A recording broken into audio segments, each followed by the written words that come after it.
Alright. Hello everyone, welcome to the Grandia stream. Grandia stream, I'm so dumb.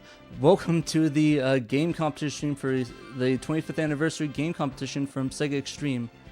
I'm Patrick and I'm actually here with a couple of guests. Are you here yet, guests? 2000 no. But probably just getting situated. But how's everyone going? Earlier today I did it with Dave. Hopefully you guys can hear me alright. If there's any... Sorry, I was muted. Oh, this yeah, is Emerald Nova. Oh yeah, how's it going? Hopefully you guys can all hear us good in the chat. If you can, I'll go fix some settings. This is kind of thrown together a little bit. But yeah, welcome to the stream. Doing some the fan translations and hacks portion of the stream. So we're starting up with Grandia first, of course, by Trekkies Unite. Actually, could you, if you could, everyone over, could you post in one of the chats the game list and stuff? Because I completely forgot to open that before I started this. If that's cool with you. Just like directly PM me or something. But anyways, let's start up the the Freudian slip. But yeah, let's get this started. Huh. Okay. Do you try unmuting me or turning my volume, or I should be coming out clear on here.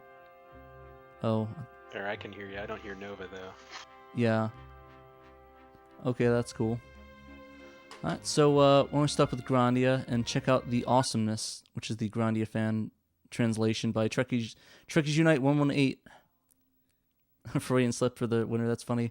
But yeah, this is actually really good. This is actually one of the, I think it's one of the first fanlations or fan translations that we featured on the channel. So it's pretty cool. I was super excited when this first dropped. I think I had Sam the SSG on, and we did a little stream talking about it. And it was kind of funny because when Trekkies Unite was working on it, we had a lot of issues trying to get it working on hardware at first. So it was like, we can't. It keeps locking up at this one point. So we had him send the fix over, and we were testing that out and streaming that. I think he did a video and I did the stream of it. So, but we have actually a lot of the translators and the people working on the patches in the chat. So we're gonna try and go through the little bit of the fan translations and move on to the actual some of the original games as well, and try to get those to sort of give my views on that. So we'll see. Let's make sure. Yeah, I actually had another keyboard, but sadly I had some issues with that keyboard. It didn't come with the dongle for it, so I wasn't able to type on it, so it's a bit of an issue. But, you know, it's how it goes. It's how it goes sometimes. Okay, sorry about that. I'm back. It was a sound setting on my end that screwed it up. Fair enough. Yeah, I was just asking if you could if you just PM me the list of the entries and the people that worked on them, because I completely forgot to open the list before I came over. Yeah. So just PM it to me and I'll open up on Discord. Yeah, sure.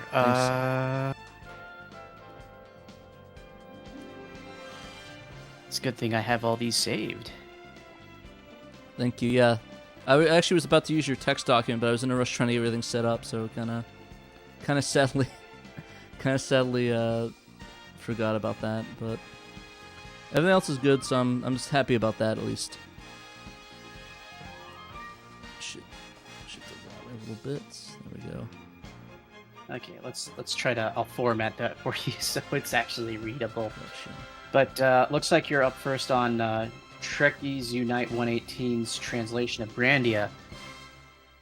Yeah, so that's sort of what we're doing right now. This is a really interesting patch. I really enjoyed it a lot. I was telling them before that when we first dropped this was big on the YouTube channel when we had it. I think it got like 2.8K views, which I thought was pretty big for the channel at the time, because I think we're at like a couple hundred views, so it was pretty good, at least at the time. Yeah, so I remember that for last year's competition, Grandia also got submitted. I didn't know, I wasn't able to actually play the whole thing. I didn't know how complete it was last year. but apparently this is the final build. This is or final build candidate. If no bugs are found, this should be it. This should be the definitive way to play Grandia from now on. Yeah, no, and that's what I'm really excited about, because I think Saturn Dave was talking about maybe getting the. I don't know if you ever saw any of his boxes that he does, the custom box art. But he was going to get that all sorted and published out, but he was just waiting for that final patch, because he didn't want to guys, like. we got a special guest. Oh, sweet. Who we got? Hello. Trekkies. Oh, hey, Trekkies, how's it going? Pretty good. I figured I could hop in and answer questions or anything if you have any. Yeah, but yeah, I was just retelling him the situation when we first streamed it, when it was like me and Sam, and we had to get he to fix the patch because it kept locking up on us at the end of this cutscene. I think that was kind of funny. Yeah, that was back. I think it was the first beta I released, where basically that was one of the first goes where I had translated the PlayStation script over to the Saturn format, and there's a handful of control codes that the PlayStation version adds that are new that the Saturn version just doesn't understand. So there was one of those that had kind of fallen back in by accident. So like right after the scene, it would send it something that I think it's basically what the PlayStation version uses as for like the fade in, and the Saturn has a similar one, but it's different. And when the Saturn got that, it's like I don't know what to do with myself, and it just crashed. Oof. So that was like what a lot of like the early beta testing was trying to do. It was trying to catch those bugs, because the only way you'll find those is playing it. Yeah, for sure, and I definitely understand that it could be hard, because I think some of the, I think was it you or was it what's the name, Noah's team that wanted to get a certain save on the Lunar patch. I can't remember which one it was. Yeah, that was me and Mr. Conan trying to get that. Gotcha. Basically, what was going on with that, it's a similar situation where it's like, unless you like play through it, you're not going to find the ones where it's like, oh, this little voice clip is too big for the buffer, so it crashes the game. So it's just, that's what we've been dealing with the dub patch for that, is every now and then there's a voice clip that you'll get that just, it causes the game to crash because it's either too big for the buffer, or there's something hard coded about it that it doesn't like. Which oddly enough, some of those don't pop up in the MPEG version, which is interesting. Huh. Yeah. Do you think there's probably, maybe it's like some drastic code changes and sort of updates they did with that might have caused that? It's possible, because the whole disk structure is different on the MPEG version. In the original release, there's basically there's 4 or 5 folders. There's one for all the cutscenes. There's one for all the voice clips, all the music, the battles, the fields, and that. And then for the MPEG version, they basically turned all those into just whole archive files. So it's basically one file with header information inside of it, and then it's just one Uber file of all the files put together. Oof. Yeah, they kind of did something like that instead. Yeah, I was running into a similar issue with that on the Resident Evil one when I was going through that. All the video files were pasted together. So I thought that was kind of weird, but I guess it might be I haven't tried replacing it yet, though. It's kind of a thing where I think they did that to try and try and speed up loadings and that. Just because I'd imagine that reduces seek time. Because in Grandia here, all the music is just one giant ADX file. It just has indexes to tell where each song is. Huh. So if you open up your Grandia disk and you look in the field directory, there's I think it's called gm1.stz or something like that. That's just the giant ADX archive, and if you just throw that in VGM toolbox or any kind of thing that can read ADX files, it'll be able to go through and pull them out and play them. It's kind of neat because if you have something that can play ADX files, you can enable looping and it'll loop the same way it does in the game. Huh. That's pretty interesting. Yeah, I guess that makes sense though. I mean, you don't want to keep seeking or going all across the disk and make loading times even worse. Or it feel like a 1x. A 1x and then one thing that people might realize, playing Grandia, especially if you're burning copies of it, the game really gives the disk drive of the Saturn a workout. Basically, this was one of the first games to use ADX, and it really kind of tries to show all the bells and whistles it can do. And one of the things, if you read a developer interview from it, they talk about one of the neat things it can do is it can keep streaming multiple streams of audio while it's still loading other data off the disk. Huh. So like what you'll notice in Grandia is like when you're going between like houses and that, the music keeps playing, the sound effects keep playing, even though it's now loading in a whole new map as it's transitioning. That's pretty So clever. so it's doing all that stuff where if you have a bad burn or you have a dying laser or you just used like cheap CDRs, it can wreak havoc on it. Where like you'll get like skipping audio, or I think like the SSG mentioned in one of his earlier videos that like he noticed audio will drop out. Whereas that's the thing of like, again, if your laser's getting old or you just used like, for example, like I have a stack of just cheap verbatims I got at Best Buy years ago. Those I found were absolute junk for testing Grandia. So it's like I had to order like professional grade from Amazon to start testing it. Yeah, so and those get pricey, especially those Taio Yuden discs for sure. Yep. And the sad thing is like real Taio Yudens they don't even make anymore. Oof. What you find on Amazon is like Taio Yuden. I think it's actually now like I think it might be a Chinese brand. I could be wrong on that. But it's like you basically want to find, I think it's professional grade or archival grade is what you need for testing pretty much Saturn games in general at this point, I'd say. Yeah, I'm hoping once everyone gets the ODE situation sorted out, because I think it's kind of like, I wouldn't say it's like the Wild Wild West and there's no and it's like crazy, but there's not really sort of a set standardization yet. Yeah, it's odd. Like there's things where everyone's doing it a little bit differently, but then they're all doing certain things the same. So it's like every now and then, like you'll get like a bug that happens on all of them, and then you'll get one where it's like this is just an odd bug on only this one. Yeah, it's definitely interesting. I'm hoping that once we get, I think the most stable one I've found at least is the Rhea, and the Phoebe are some of the most stable ones at least to me.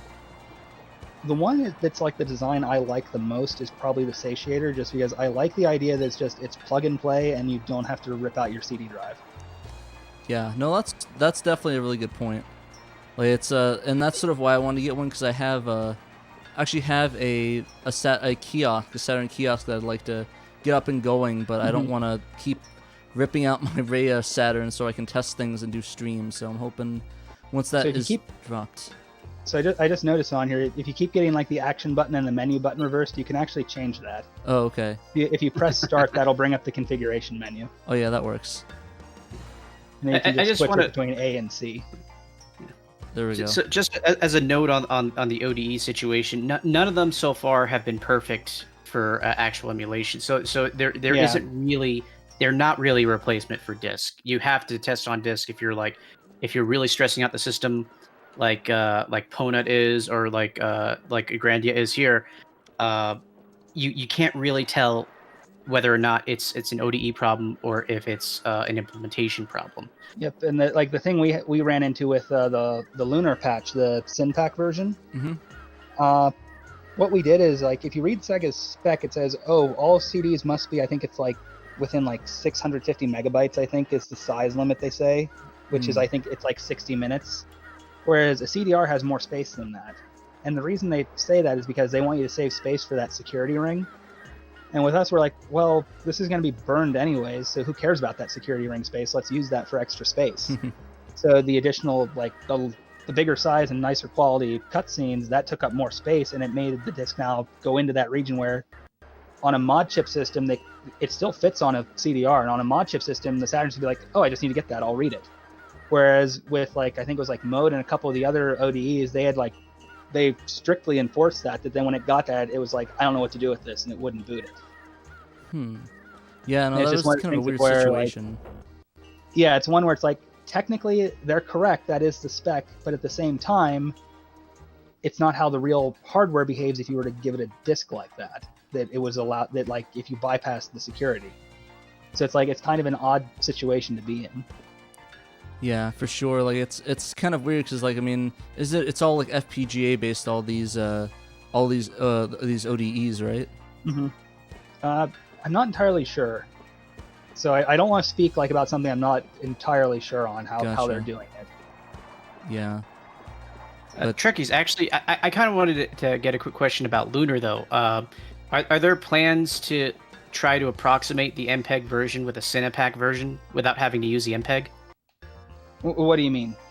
I mean, like add in or replace the video files on the normal version in order to get like approximate.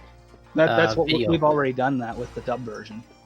Oh, okay. I haven't So, like, gotten far enough into it to actually see that, because I've never actually tried the MPEG version. I don't know the difference. Yeah, they're still going to be in a window. It's just it's not as small of a window. So Okay, the original Saturn release, if I remember correctly, it is very tiny. It's like 192 by 152, I think, is the resolution of them. Something odd like that. It's like a tiny little square in the middle of the screen. The PlayStation version, I believe it's like 232 by 192, and we went for 288 by 200. So it's still not full screen, but it's significantly better than it was, I'd say. And the other thing we did is to try and, like, a couple tricks that I did with encoding them is, like, one of the reasons why, like, that I've honestly come to terms with in doing a whole bunch of, like, FMV stuff with Saturn, Synpack gets a bad reputation when really it's more of, like, they're kind of encoding with two different ideas. Like, a lot of PlayStation games, if you look at them, they're encoding at 15 frames per second. Whereas if you look at Saturn games, they're encoding at like 24 to 30 frames per second, which it may not sound like that's going to make a big difference, but the thing is, these are 2-speed CD-ROM drives, and they're limited to 3, like, max. You're going to, like, best case scenario, if the stars align, you're going to get 300K per second. Realistically, you're going to get a little less than that. So if you're doing like 30 frames per second, you have far less bit rate per frame than you do if you're doing 15 frames per second. So that's why, like, you'll see a lot more like Synpack artifacts and things like that, when you're doing higher frame rates. So one of the things we did with Lunar is, for the ones that weren't like doing a whole bunch of like quick camera pans and that where you'd notice it, I lowered it from 24 frames per second to 15. And it's basically like, because the animation isn't that high of a frame rate, you don't notice it. But it gives you it gives you a much nicer encode. You don't get all the Synpack artifacts. Yeah, and more importantly, sorry. I was just going to say, like, the people with the Sadiators, now that they're coming into general release, they're going to be able to play an approximation of the MPEG version without having to get the VCD card. Right. There's still, like, I'd say I still think the MPEG version definitely looks better, because it is full screen, and two, again, another trick with Synpack that you can do to try and hide artifacts is you lower, I think, like, Adobe Premiere calls this gamma, but really you're lowering the brightness and contrast a little, and you're boosting, like, the colors to make them, like, pop a little more. So basically you do that, but you end up with, sometimes you can get crushed blacks in that, whereas the MPEG version, it doesn't have to deal with that problem. So you might see a little more details in, like, your dark areas in the MPEG version. Yeah, one thing I actually was curious about is, are you going to aim for a dub edition of Grandia, or are you just going to keep it a sub version? I was going to keep it a sub version because, one, I haven't even found where the voice clips are for in-game stuff. Like, they may be in that ADX archive, but no tool I've thrown at it has been able to find them. The other thing is the PlayStation version doesn't use ADX audio. That was at the time a proprietary Sega thing. See. The other side of it is the dub is absolutely terrible. Fair enough. Those are good enough reasons for me. The translation itself isn't bad. It's actually, like, for the time it's done, it's actually pretty accurate. Like, there were times where, like, people would tell me, oh, this line is terrible and wrong. I'm like, okay, let me pull the Japanese one out. Like, I don't speak Japanese, but just as, like, to test to get an idea of, like, just how far off is it, let me throw it at, like, Google Translate, DeepL, things like that, and just get an idea. And some that people told me are, like, way off, I throw it in there and I get something that's word for word what Sony put in there. So it's like I'm questioning how bad this translation really is. And there were ones where, like, I'd give it to people, like, on the Sakura Wars team and be like, hey guys, roughly what does this look accurate to you? And they'd be like, yeah, I don't get why people are complaining about that. Interesting. So it's like the text translation is pretty good, and, like, what they're saying is good. It's just the voice acting delivery is terrible in the English dub. It's almost like they were all in different rooms, they weren't interacting with each other, and like they're all talking, like, in completely different tones, and it's like complete mishmash. Yeah, but individual recording is industry standard, isn't it? Yes and no. Sometimes they'll put them in the same one, but it's up to the director's job. You're like, this is like this tone of the scene. You all have to be, like, in this tone, and they may be, like, playing back the recordings of, like, someone else's session in that to give you an idea of, like, how you're to react to it. Whereas this, it's like there's, like, all hell's breaking loose, and one person is, like, sounding like all hell's breaking loose. The other person's like, mild puzzlement is the way, like, they're talking about it. So it's just kind of, like, it's weird. Like, I think if there's a site out there that has like just bad dubs, and like Shining Force 3 is like has an infamous page for it. That same one has an infamous page for Grandia, and it's like they're just bad. Oof. Yeah, that's a bit of a bummer. It's a shame they didn't really get that standardization until like the early 2000s. And even then, it's like there's some really bad ones. Like I think there was one on the PS2 that was just the voice actor's family essentially. Yeah, I forget what that one is. I forget what it's called, but it's like Chaos Wars or something like Weird. But yeah, I'm gonna switch over real quick. Now I went over this one. I'm gonna go over to.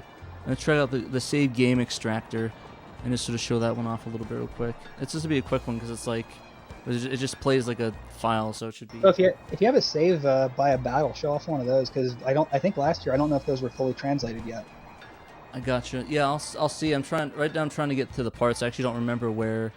I actually don't have a save on there. I just have new ones. So what do you have? You have the pot lid and you have the apron, pot itself.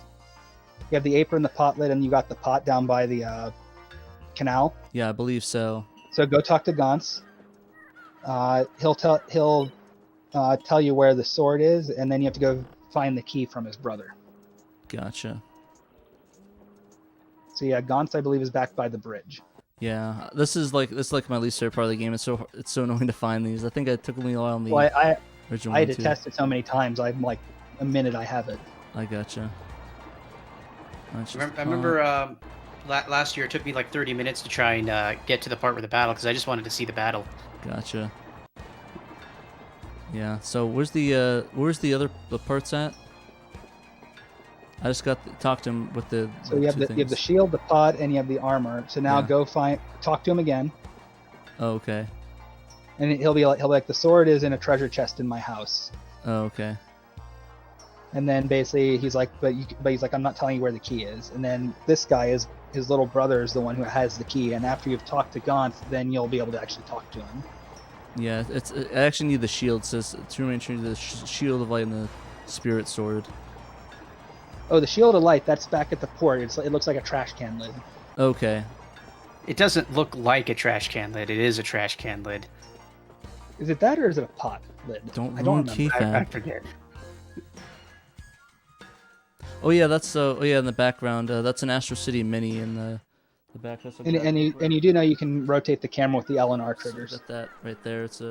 I picked it up online. I got that one in the what is it? The Astro City Mini Sticks. Kind of bummed they don't natively work on Saturn, but like with the adapter. But you know, is what it is, I suppose. What I really need is some way to translate a okay, PS2. So come down around the warehouse here, and see that. Oh, there it is. Thing? Yeah. There's your shield. So yeah, I got the shield. Yeah. Again.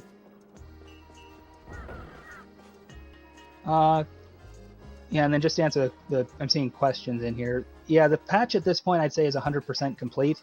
The reason it's 0.9.1 is just because in the event a bug comes up, I don't want to say it's 1.0 until like I'm sure someone's done like a playthrough of it to make sure like nothing's going to blow up.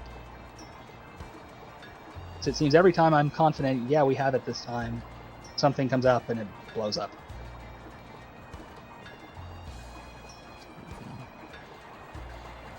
And then, yeah, I said earlier in the chat, it's kind of sad that for the subtitled FMVs, I had to use the PlayStation version. And that's simply because for the HD remaster, they really butchered them.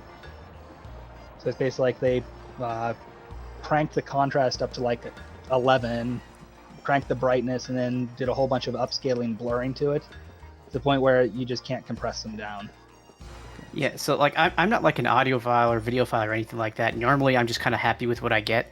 But I saw the trailers for the Grandia remake or whatever it was, and I saw, hey, it looks like they're doing a lot of weird processing. It's like kind of like that.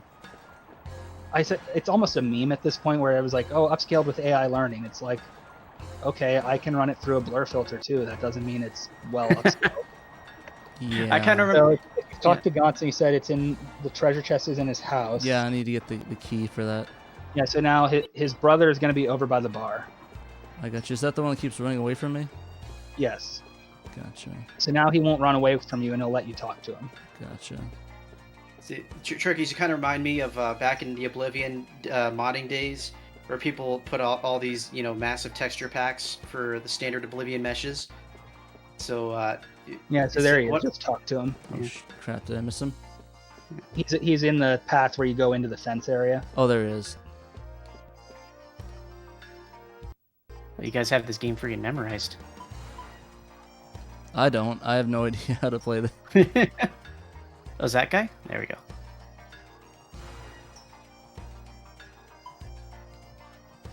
I think you have to say, no, I'll tell Gauntz. Yeah. So it's like he's gullible and you trick him, basically. Okay, so it's gonna be on that levee area, right? Yeah, so if you just walk back behind him, Oh. You'll basically go into a thing where you're crawling on your hands and knees, and then press A when you get by the water. Gotcha. Or whatever you have the action button set to. Okay, there it is. And then after you get it, then you go into Gauntz's house and you get it out of the treasure chest. Yeah. Oh, you can crawl around? I don't remember that. There's basically every now and then in certain like dungeons and that, it'll be an automatic thing that triggers in certain areas. Basically, this is kind of like a tutorial of how to walk around and find things. Fair enough. Yeah. Sadly, I never really got to play this growing up at all because I was an N64 kid. So. Oops. Did I go? Yeah, I started on Grandia too. Gotcha. Oops, did I? Okay, it's not the port. You have to basically where you'll find his little brother standing outside the house. Oh, I gotcha. And it's actually just called like Gauntz's house when you find it. Gotcha, let me go find that. Sim. Yeah, I think the last time I played this was about a year ago, so it's been kind of a bit since I played this, sadly.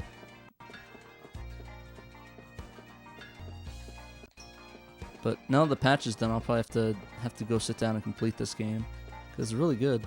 I like it. It's a bunch of time. I think if you press the Z button, the compass will point to where you're supposed to go, roughly. Oh, there we go. If I remember correctly. I don't know if it works here or not. Let's see. It brings up a little mini map. Let's see. Okay. Okay, so if you go up towards the go up to the northwest a little. So yeah, see the one that has the little person on the doormat? That's the one that's Gauntz's house. I got you, a little person on the door. Oh, is that him? Yep, Oh, yeah. That's him. Oh, you just passed him. Oh, oops. There we go. That's the shed. Oh, now you're in. Oh, there he is, yeah. Oops. Okay, and then in the door. There we go. Yep, and then you just walk over to the treasure chest and you get the key. You get the sword out of it. Then. Poor Memphis is gonna have to replay the game properly. What do you mean?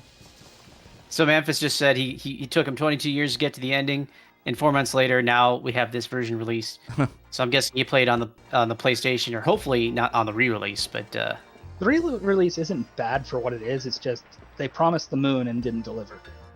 That's really like if they just said we're just going to do a straight upscale of the PlayStation version, no one would have been as upset as they are. I don't think. Yeah, no, I think that was I'm kind of makes me worried about now Lunar. You got the sword. You just have to go talk to. Yeah, I just went the wrong direction. I keep going to the port. It's dragging me to that port. Or I'm like exploring the town. It's like it just makes me go to the port. It's like, I know it's not Sega, but it kind of feels like the Sega curse, where Sega says, "Oh, you want this? We'll do this," and then they do it badly, and then sales suffer for it, and then they're just going to stop doing it. Which means, if they keep doing bad versions of Saturn games, then they're just not going to port or try to remake Saturn games. I mean, I get why they would want to use the PlayStation version as a base, just because it does, in terms of like rendering like a modern system, I'd say it's probably closer than the Saturn, because like here in the Saturn, the entire floor is done by VDP2. So it's like, if you wanted to do that, you would have to either emulate it or do something, whereas in the PlayStation version, it's still being done with traditional polygons. So, like, I get why they did that, but they could have at least tried to like redo the texturing to match this. That I think is the part where it's like, okay, you said you were going to try and match it, but clearly you just did a lazy upscale. Yeah, that's kind of the norm. If they can get away with the cheapest and easiest option, that's what they're going to do, sadly. I will say for the battle backgrounds, though, it does look like they used the Saturn ones instead of the PlayStation ones. Yeah, but I'm just thinking in general, because we had the Grandia re-release, which was not... Mom. Sorry? Oh, sorry, I was talking to... Okay. Sorry, I'm having a brain fart on names. Patrick. Patrick, sorry. That's cool. Yeah. So we had a Grandia re-release that was not well received, and then we had an underwhelming Panzer Dragoon re-release, and there's like the half or more of the Saturn library that never made it to the States. That the Panzer Dragoon one, I'd say it's acceptable for what it is. Like it's not as amazing as it could have been, but I mean they could have also just given us a lazy upscale of the PC version again. So I'd say I'm happy with what they gave us in that one. Yeah, but what I'm saying is that if the sales for those two suffer, then it doesn't bode well for things that actually need to be brought over. Because, you know, there's games that like legit just never got translated and just need to figure out a way to get over, or at least are stuck on the Saturn, and we don't really have a way of playing them in a modern sense. Like obviously everyone's first thought is Panzer Dragoon Saga. There's no way of getting that back. You have to, you know, spend $1,000 to pirate it. Oh, good morning, Kay. How's it going? Oh, looks like I don't know if you guys know who Kay Conan is. He does a lot of the stuff. It's a Murder of Crows. He does a lot of stuff with the Game Preservation Redump project. He just said hi in the chat. And he's also a podcast host. Talk to his mom again. Gotcha. Yeah, I'm pretty. Yeah, don't worry, guys. I'll be a lot better in the rest of them. It's just this one I'm pretty bad at. So I promise. To be fair, it is kind of like it's done in a way to encourage you to look around and explore. Yeah, I probably should have. If you think this is bad. So last year I wanted to showcase all the hacks and patches, and last year we had Sakura Wars. So I wanted to get through the first battle of Sakura Wars. I was there for a freaking hour. Oof. Yeah, no, Sakura Wars is also a really fun one. I'm surprised that wasn't submitted for the competition, though. There's still a bug we're trying to fix on it. So it's basically like the one thing where, you know how like there's that one little glitch that would happen in battles? Yeah. We've been trying to fix it, and it's basically like, it's kind of like, it's a rabbit hole. Like, every time we fix one, another one blows up. So it's like we fix that one, and then everything seems good, and then there's just one obscure attack a boss uses, and everything just craps itself. So it's basically that's where that's at the moment. We have everything else fixed at this point, except for we're trying to figure that out. So that's where the sprite for the mech gets distorted or corrupted. Yep. In the middle. So it's just like trying to fix that one thing. Basically, Sakura Wars is a mess. Like it's pretty much on par with Saturn Symphony of the Night of being a mess of pointers. Oof. So it's like there's like for the HUD, Noah expanded the size of the graphics so you could actually fit English characters in them, so it could actually read well. Because I think like the Japanese characters is just like you have 2 characters, so you have 32 by 16 is your resolution. You can't really fit legible English text into that for some of the words you need. So he expanded it a bit so he could have more space.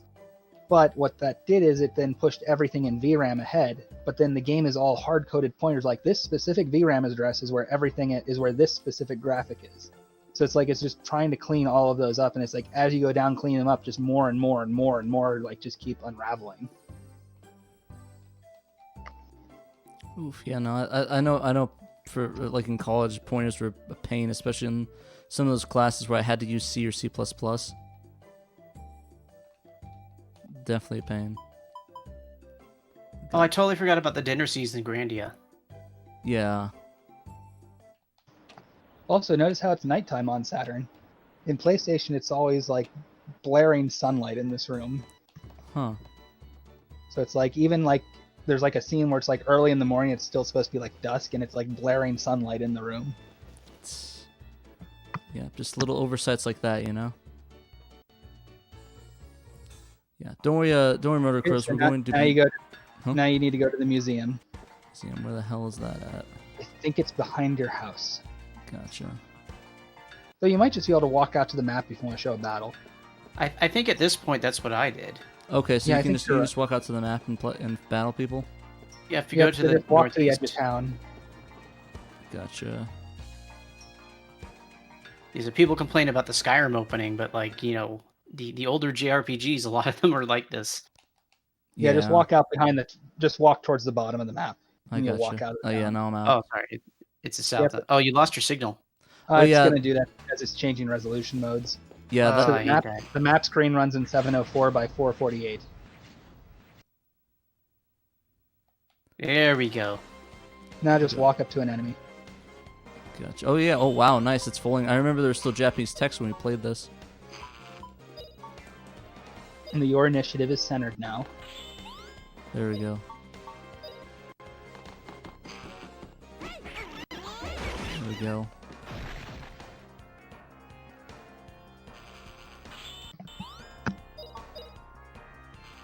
Yeah, I should probably play like a few hours of Grandia tonight so that when I showcase it, it's not going to be the same exact thing that everyone else is showing.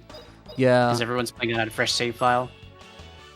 Yeah, for sure. It's definitely it's definitely, you don't want to like wait another do a stream for another. It's like in 30 minutes to just do this. It's like but I do really appreciate the all the menus are in English now versus the Japanese that was before. Yeah, so basically everything before that was still in Japanese was compressed. So that was Nanash1 on SegaXtreme was able to figure out that compression. Gotcha. So using that, he was able to help me get the graphics decompressed, and then I could edit them and recompress them and put them in. So that was all the menu stuff, the names in battle, the names in the results screen, the experience gained, the like skills gained, all of that was compressed. And then even like the end at the end of the game was compressed. All the compression. So it was like all that had to be decompressed, fixed, and then recompressed. And then I think like he mentioned like part of what made like figuring out the FMV so weird is parts of like he said it looks based like it's MPEG or DCT based. And he said basically parts of that normal like standard stream they compressed with their custom like Grandia compression. So it's like that's what really made some of it like weird.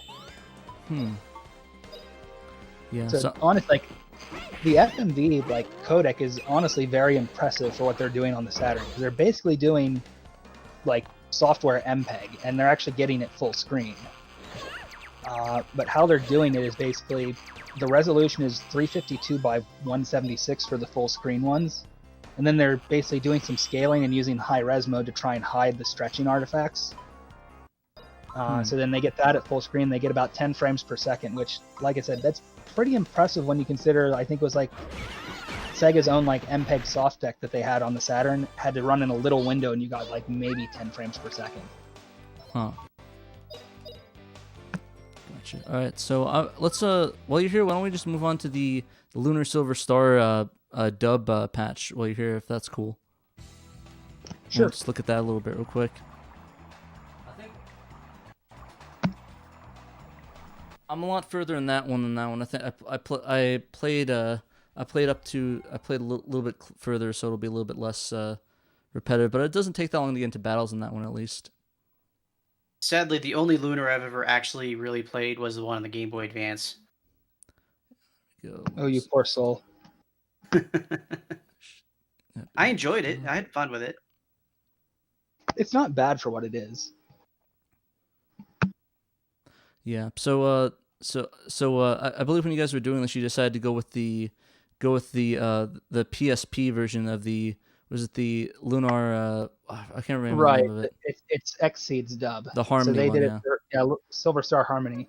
The reason for that is one, when Working Designs dubbed it, they did something that's kind of like a sin in anime dubbing. They edited the lip flaps to match their dialogue. So it's basically when you try and then like take their dub and put it on like the higher quality like source videos we have from like the PC version and the MPEG version and the PSP version, it suddenly gets horribly out of sync because they've edited the actual like animation to fit their new dub. Yeah, no, it's definitely a pain, and I'm guessing re-editing the higher quality one to sync it up would be just too much work. It's not something I want to do. Fair enough. I don't blame you. Just to appease working designs fans. And I'm like, and honestly, the XC dub I'd say is a higher quality one.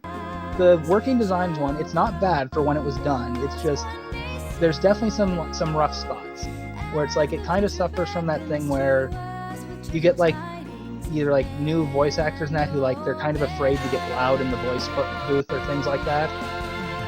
There's kind of some signs of that going on, which it's like it's understandable for when it was done and like how they always like sourced, I guess, like local talent and that.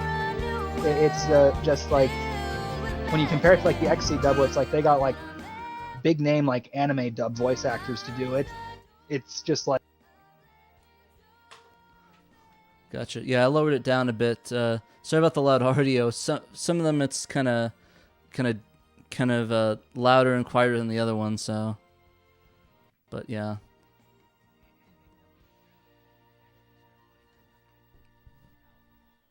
Nah, not really. It's all the cringy dialogue. But yeah. Oh. Oh, oops. Why did that not save? I could have sworn I had the save on here. Uh-oh.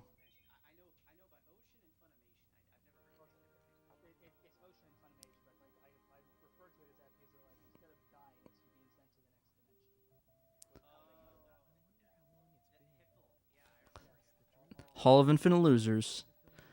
Yeah. Oops. Yeah, I thought there was this one, but it was actually the save for the MPEG version. Oops.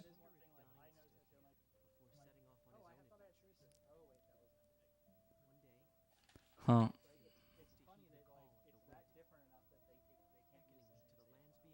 Yeah. Weird. What is going on with this? Alex! Okay, there we go. Are you up here?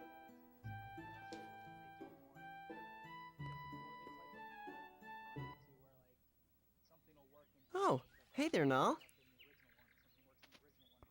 What do you mean? Oh, hey there. What's wrong? Are you Oops, sorry about that, guys. I've been calling around What? for you Oh. everywhere. Oh, I was wondering why it was so I low. should've It's because the known thing you'd be got up here. lowered. Sorry about that, guys. You found me, Null. Oh yeah, people are complaining about the audio. Yeah, I'm just so thinking. I lowered So raised it basically, a bit. a Sorry about that. little tidbit here with like this scene between Alex and Null. The voice actor for Alex in this one is the guy who does Suzaku in Code Geass, and Null is Shinji from Evangelion. Oh yeah, Spike Spencer. Yeah, I always thought that was pretty funny. But I'm amazed that you never get tired of coming to stare at this. Dude, I really So it's love one those of those things, like, animes. I just Once remembered you that we hear have it, to you be cannot going to unhear it now. practice, and if we show up late, you know what'll happen. Do She'll do be do do mad. do do do do. I wonder if he's gonna go to Pizza Hut after this. Null, get in the robot. It's actually kind of fun. I don't know if you in Code Geass you guys remember they had Pizza Hut ads all over the place. And when I first watched when we was gonna watch the season finale of that, the series finale, we actually ordered Pizza Hut. I Dude, think East Asian fast food is like freaking amazing. Like the Pizza Huts in China are like actual proper restaurants. Like you order real food there. Same thing with KFC. KFC are still fast food, but they're actually really, really good. Pizza Huts here that are still sit-down restaurants. They're few and far between, but they do exist. I mean, if you go sit down at a Pizza Hut in America, you're going to be staring at a salad bar and looking at a menu that's 100% pizza with some really bad pasta. yeah. It's also a regional thing. Certain Pizza Huts in different areas have different things. Can't be as worse as Buca de Beppo for sure. Mainly, I come from a family where like every one of my dad's sisters at one point worked at Pizza Hut. So it's like, and one of them still does like own and is like a franchisee owner of like a Pizza Hut. So it's basically like that was like that was like our standard of quality of pizza growing up. It's like Oh my goodness! It's like Pizza Hut is the neutral. Is it better than Pizza Hut or worse than Pizza Hut? Is like the barometer. I guess as control, I guess maybe. So it's like if you brought up Papa John's, you basically said go sit outside was what you got. Is Papa John's bad everywhere? Because I remember every time the university had an event, they screw up the order. It used to be decent, but it's like it's kind of just meh. Like I'd say, it used to be like Domino's was like utter crap. Then like Pizza Hut was like your middle ground. Papa John's was better. Now it's like kind of flipped. Pizza Hut is still like the middle ground. Domino's is decent, and now like Papa John's is like meh. I think I prefer pizza Lunchables. Same. As long as you don't microwave them. Those are awful. The funny thing is, though, we got to test all the different like experimental pizzas Pizza Hut was trying. It's like there were some interesting ones they tried. Oh, they put like chocolate on it or something? Well, they tried to take on Chicago Deep Dish. It was actually pretty good once. Oh, I love Chicago. So it's like they actually did like not the city.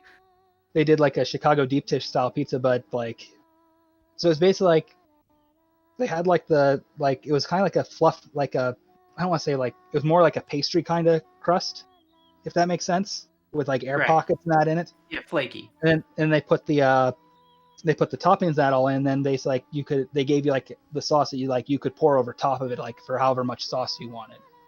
Too much sauce. How did we get on this topic? I don't know. Oh, because I brought Pizza Hut from Kilgios. We should be talking about Lunar. It's Lunar's in the background. There's probably a pizza reference somewhere in there. This was Working Designs. Yeah. Actually, speaking of that, I actually noticed during the battles that that Luna's song, her singing actually is different than in the original version. This in the sub version. I forgot this guy has an ocarina. I thought that was weird when I played the Game Boy version. I thought they were copying. I don't remember. Zelda. Is this version the one where we fixed the issue where like it was still using Japanese audio in the battles? Is it using the English audio now? Yeah. Oh, that was a glitch. I thought that was Well, it was one where when I gave Mr. Conan the files and he put them in, he didn't realize because I think like when he was trying to fix it for mode users, he said, "Oh, all these PCM files are unused." Those were actually the ones used in the battle, and they're copy paste of the ones in another file. And then when he put them in, we didn't realize they needed to go in there as well. Uh-oh. So basically, they need to be copy pasted in two different directories, and we missed one. So they're doing the thing that modern game developers are doing. They're doing the redundant file structure. So I guess to help with loading times. Probably, because it's it's kind of similar to like Grandia. You have there's like a field directory that's where all this part of the game is, and you have like a battle directory where all the battle stuff is. So like it goes to a different directory, and that doesn't have to like go through different directories to find things. Yeah, that makes sense. I guess if you have space on the CD, there's absolutely no reason not to do it. Yeah, and then like getting back to the dub, it's interesting. Like there's certain things like in like the Working Designs dub where like they kept the Japanese audio for certain things, where it's like some of Luna's screams and songs are the Japanese ones. Yeah, I know she used the Japanese song when she uses her healing spell in the PS1 version of it.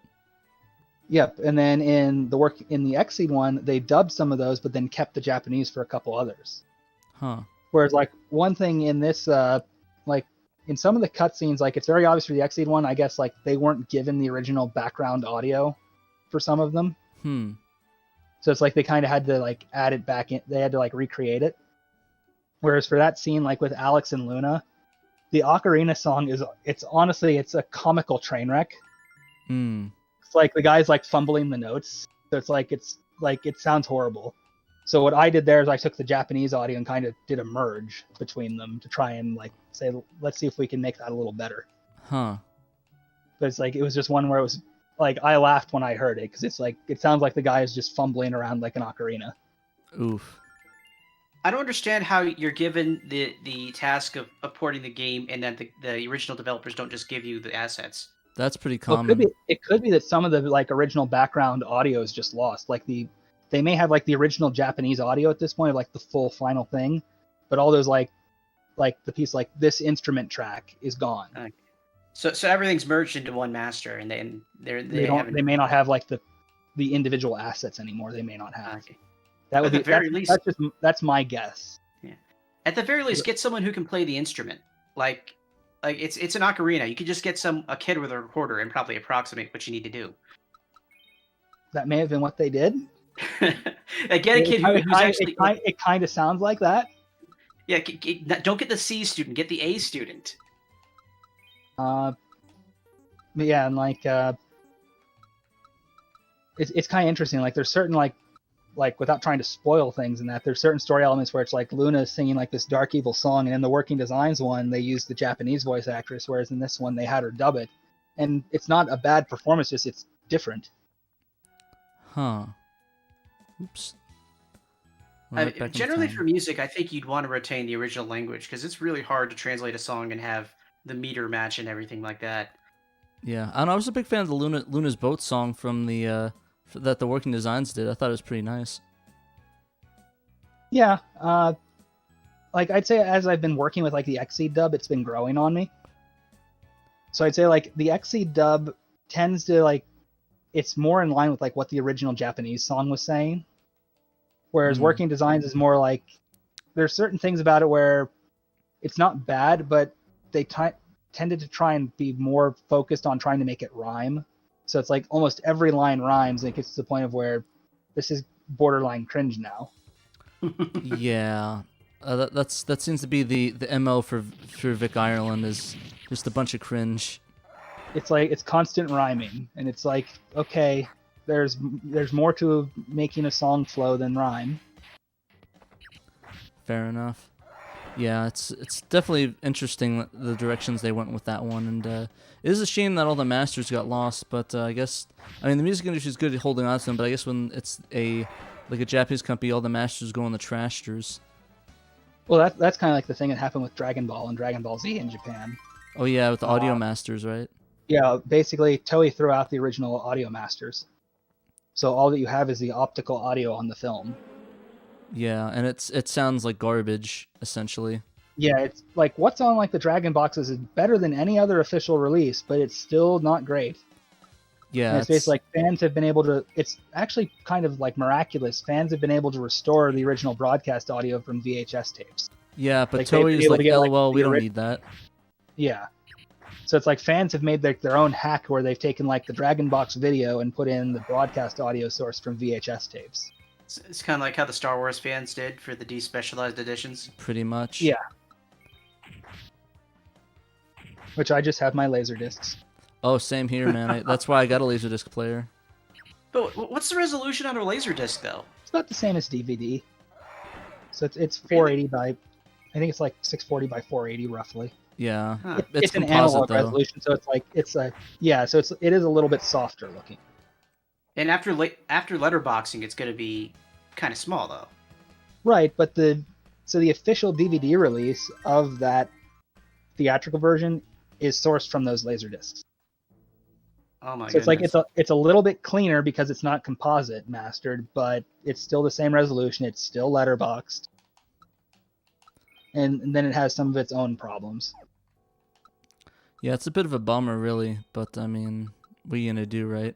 Well, supposedly the rumor with that is the reason they can't do it is because in order to make the special edition, they destroyed the original masters. Yeah, George Lucas sacrificed it in a satanic ritual. pretty much. Basically, What basically I'm- the original masters now have CGI characters drawn over them. Yeah, what I'm wondering is why don't I mean they should just do what Star Wars was it the 77 4K or whatever, where they basically Yeah, just where they- scan it. Yeah, they scanned. I think it was an old Technicolor print they found. Yeah. So yeah, they should just really do that and just clean that up. That's probably their best bet. And it looks pretty Yeah. good. Yeah, the despecialized looks pretty nice. Yeah. I'm realizing now how incredibly far of a departure the GBA game was from this version of the game. I mean, this looks like nothing like the game I played. Yeah, they're pretty different. And then the Sega CD version is radically different. Really? But that's the original, though. I thought this would be a port of the original. No, it's a remake. Oh. Yeah. It's a lot different. There's a lot more battles, and the cutscenes are what you expect. Like they have, it's sort of like have you played They're more like Snatcher? a sprite. They're Yeah. more like a sprite talking over a background kind of thing. Pretty much. It's basically, it's kind of funny. If you actually have a bad CD drive, their mouths will move out of sync because it basically they play the audio over the sprites and sync it up. Yep. So, and if your CD drive is broken, or dying. It's just hilarious because like you see their mouth move and it's like, and like it just like no audio plays or it'll just like. Or if you play it on a bad emulator, it'll do it. Yeah. Okay. So Trekkies, I've got a Mega EverDrive Pro and I've got a Sadiator. Which version of Lunar should I play? I mean, you may as well just play both and just experience the difference. Yeah. I mean, both are good. It's just the Sega CD one is very obviously like more of like your 16-bit style JRPG where it's a grind fest, whereas and basically there's some differences in the plot in that, but that's pretty much it. Yeah. Well, actually, there is actually one major difference is that you miss out on a Bill Clinton joke if you don't play the complete version. So. That's a game breaker for me. Yeah, it's a deal breaker for me too. So that's why I only play on the Sega CD or Mega CD version of it. But yeah, I think once we're done with this battle, we're gonna move on to our next game. Let me see what's on the slab for this one. I think Let's see, yeah, let me go check. So on the docket, we've already gone through Grandia and Lunar since we got Trekkies on.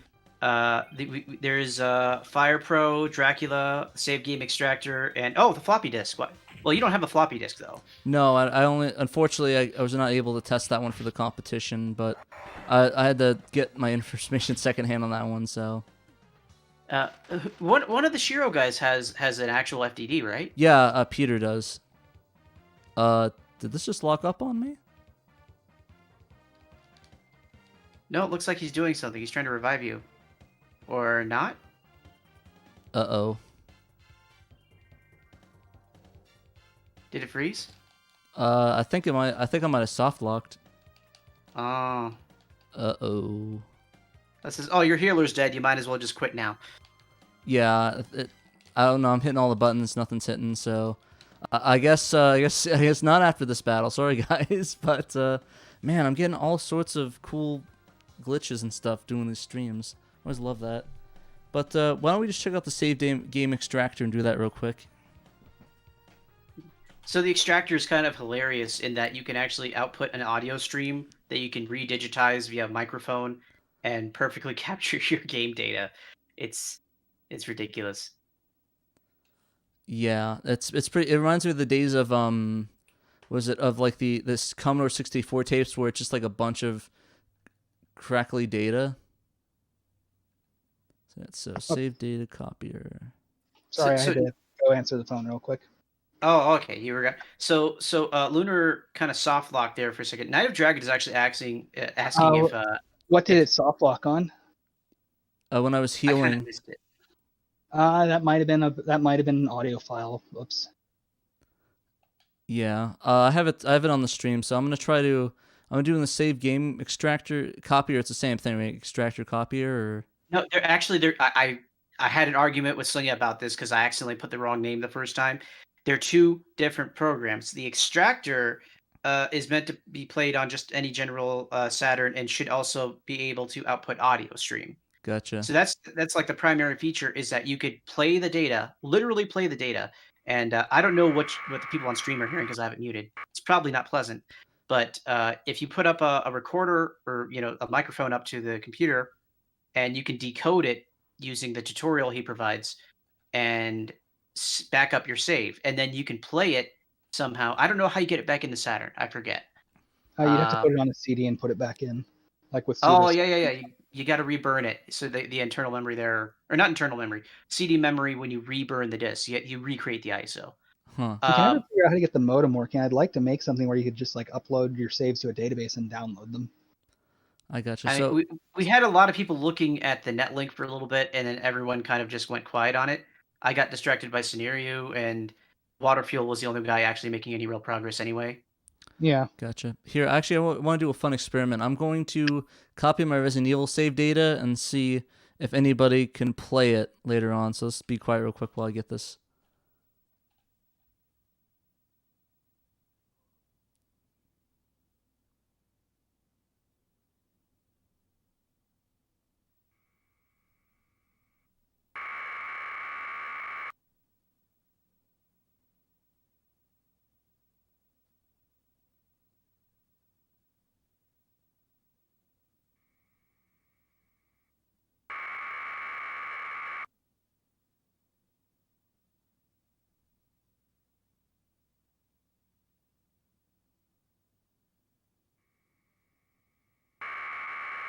All right, we should be good. So if anybody's able to play that, let me know. It'll be kind of funny. Yeah, Kind of sounds like a Commodore tape or something like that. For real, yeah. But yeah, you can also dump the BIOS in here, which is pretty cool. Oh, did I just get a crash? Oh. Okay, the screen's blue now, so I guess that's kind of cool. Okay, so I have a lag on it. So if you just press start to push through that, that's that's there on purpose. So he intentionally Slinga intentionally keeps those errors in as a debugging measure. He probably just forgot to take that one out. I gotcha. Yeah, so the screen is blue now, so cool little feature. If you want to get the screen blue. Yeah. But yeah, feature, not a bug. But yeah, GeoEngineer inheritor. Of course, it's probably because the cartridge memory is not there, so that makes sense. Night of Dragon has a good point. I take it you don't have the floppy drive. What'd you say? I take it you do not have the floppy drive. I do not, unfortunately. But yeah. Did any of the judges who are judging have that? Yeah. That'd be comical if no one judging had the floppy drive. I would honestly get it, but I mean, I literally don't know what I'd use it for. It's kind of more just for comical, talking points. I had Peter test it, and he told me it was great that it worked. So, I guess technically, it doesn't write like PC format floppies. They're just like it's basically like the Saturn says, "Here's raw floppy. I'm just going to write raw data to it." So it's like it doesn't have any kind of file tables or anything for your PC to understand. That works. All right. Why don't we move on to Fire Pro? I think Kay's still here, so we should do that real quick. But yeah, I really enjoy it. Really seems useful. I just need to figure out how to really implement it in a way and use it. I mean, to be honest, I prefer the save game copier because there's a build for the mode because I think it was NeoDev or one of the mode devs made a pull request to add mode compatibility with it because it's closed source. And I, having the Stadiator, am able to use it as designed to save stuff on my SD. So I actually have on my Google Drive some backup save data for Panzer Dragoon and stuff like that. Interesting. Yeah, I can't wait to try that out. I need to get the satiator for that. So hopefully, get that and I'll be able to do that. All right. Let's see. So did he actually open that up to the public yet? Because I heard he was going to, but I don't know if he did. What, the copier? Yeah, the copier's been out. The satiator. Oh, yeah. It's as of this current batch. This is the batch that's currently being sold now is the first one that's open to the public. I don't know if people. I saw you site up to buy it, but it's like at 9,999. So I didn't know if that's just like a placeholder for now or. Yeah, that was a placeholder while the Patreon was up. It should be down by now, I think. If it's not, then maybe the match isn't ready yet. All right, so now we're starting up Fire Prowrestling on the Saturn by Malenko, and I believe actually K Murder Crows in here did some beta testing for it as well. So it's really cool. I know he's really passionate about this game, and I always wanted to try it, but it's all in Japanese. It's kind of hard to play. So let's see here. Let's do a dead match or death match. I'll do whatever that one is. Yeah, blue side. I'll be that. Side wind type. Let's do 20 counts. Bomb type. Okay. Mid matches one fall. Ring. Osaka. Let's put him on easy so I don't have to die. But I'll do that guy. Check lumberjack. So bow rhythm. Yeah, got all these cool wrestlers. I think there's a Hulk Hogan one I wanted to try out. Just need to find him. I don't know which one that one was. Actually, I'll do Ben. Oh, the names are right here. That's kind of cool. All right, let's see. Let's do Chris Benoit. Let's do some other random wrestlers. He was kind of worried about how the font would turn out, but I think it turned out really nice looking. Yeah, no, it's for real. It's really good. It's really nice looking font, and it looks pretty beautiful. I'm glad we can actually understand and see the names now. So that's pretty cool. One thing I'm not sure. Did he end up using the tool I gave him from Sakura Wars that did the basically turn one character into two characters thing? So I remember he was experimenting with that for a while.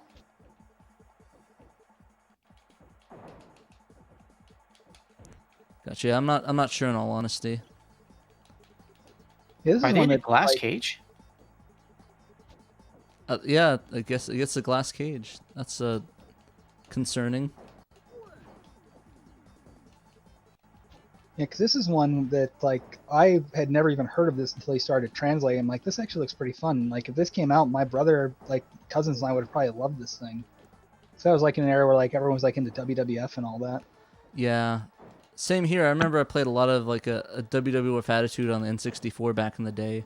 So something like this would be kind of cool, but I'm not sure. I'm not sure if I'd be wanting to play the 3D one over a 2D version of it. You know? I remember we had the, it was, like, WWF in your house on the Saturn at one point, and, Oof. like, we had fun with that.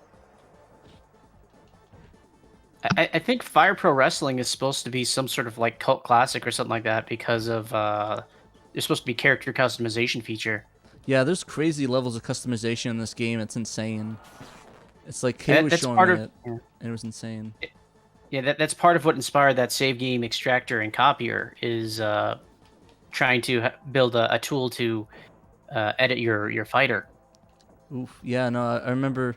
Yeah, it's really cool. I think I was talking to Dave about how cool the technology is that that's something for that purpose, like that was meant for that really benefited the Saturn community even greater than that, which I thought was kind of cool. Yeah, it looks like Murder of Crows was gonna speak a little bit to that, so I think he worked a little bit more with it. All buttons go between Federation. Oh. Actually, that's a taunt button.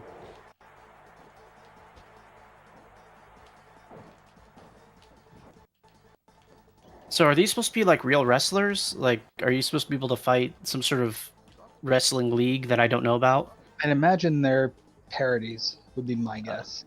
Okay. Well, there's literally legit Kriss Benoit. The character's name was, which is an actual wrestler. That let's just say it didn't really end well on that one regards. If people know who Kriss Benoit is. I know next to nothing about wrestling. I know about WWE and WWF and Stone Cold and The Rock, and that's about it. But I know that Japan supposedly has a pretty decent wrestling culture or whatever, like a decent-sized wrestling league of their own. Gotcha. Yeah, it's saying that. Yeah, it's Murder's Crew saying yeah he used that. I guess used that extensively. I guess he's referencing that tool that you were talking about earlier. The save game copy, Slinga's save game copier or extractor or whatever. Yeah, I believe so. Also, I think I lost. Did I lose? No, I guess so. It looks like you're losing, but I'm on a delay. Oh, it just went back. Oh, Apparently, that's electrified barbed wire, which I Interesting. can't tell if is better or worse than glass.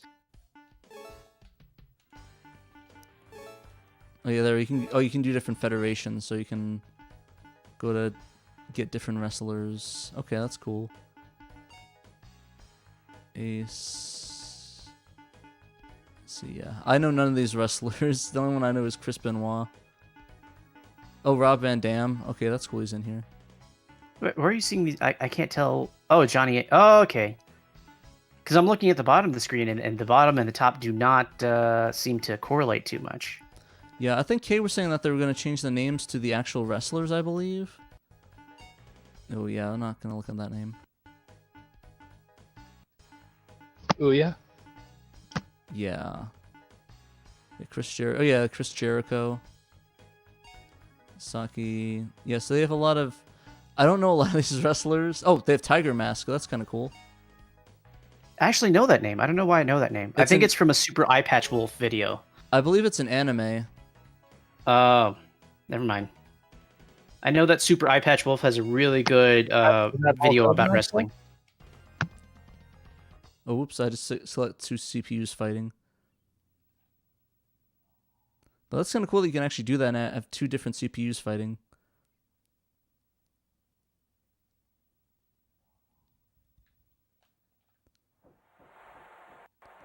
Oops, yeah, they probably play a little bit better than I can. Oh, I can't even exit this. Okay. Guess we'll do some color commentating. Yeah, it's kind of cool. I actually watched New Japan Pro Wrestling recently for the first time. It was really good. It's supposed to be like the same setup we have here, where they have, written stories and planned out fights and stuff like that. So it's still kind of fake and just kind of like stunt acting. Pretty much, minus the exploitativeness of the guy that runs it. I can't remember what his name is off the top of my head. Oh, McMahon. Yeah. McMahon. I forgot what his name was. But yeah, he's pretty exploitative with some of the wrestlers and stuff. So a lot of people don't really like him that much. Ed McMahon, I think that's his name. Yeah, that's it. So yeah, I really got out of it for that reason. That reason, pretty much, is just that it was just so awful. But New Japan Pro Wrestling is pretty good. And it's kind of cool they have Tiger Mask in here too. But yeah, highly recommend to watch that if you can. Oh, Vince McMahon. Okay, Vince McMahon's the person. Wait, Ed McMahon is wasn't he a talk show host or something like that? I don't remember, to be honest. Oh, he's the guy with the checks? I don't know what that means. American announcer, game show host, comedian, actor, singer, and combat aviator. He was with Johnny Carson. Oh, okay. I know that name. There's too many McMahons, but yeah, Vince McMahon is really a really bad exploitator of the WWE right now, and just do some kind of unethical things right now. So, hey, Murder Crows wants to join us on Discord. there should be a Is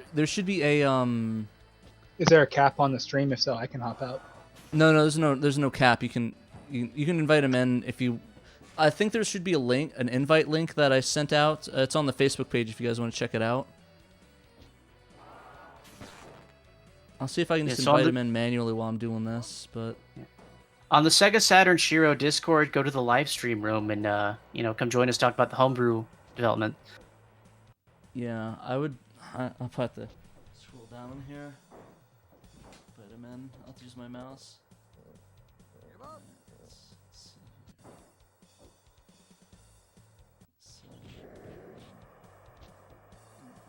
Let's see.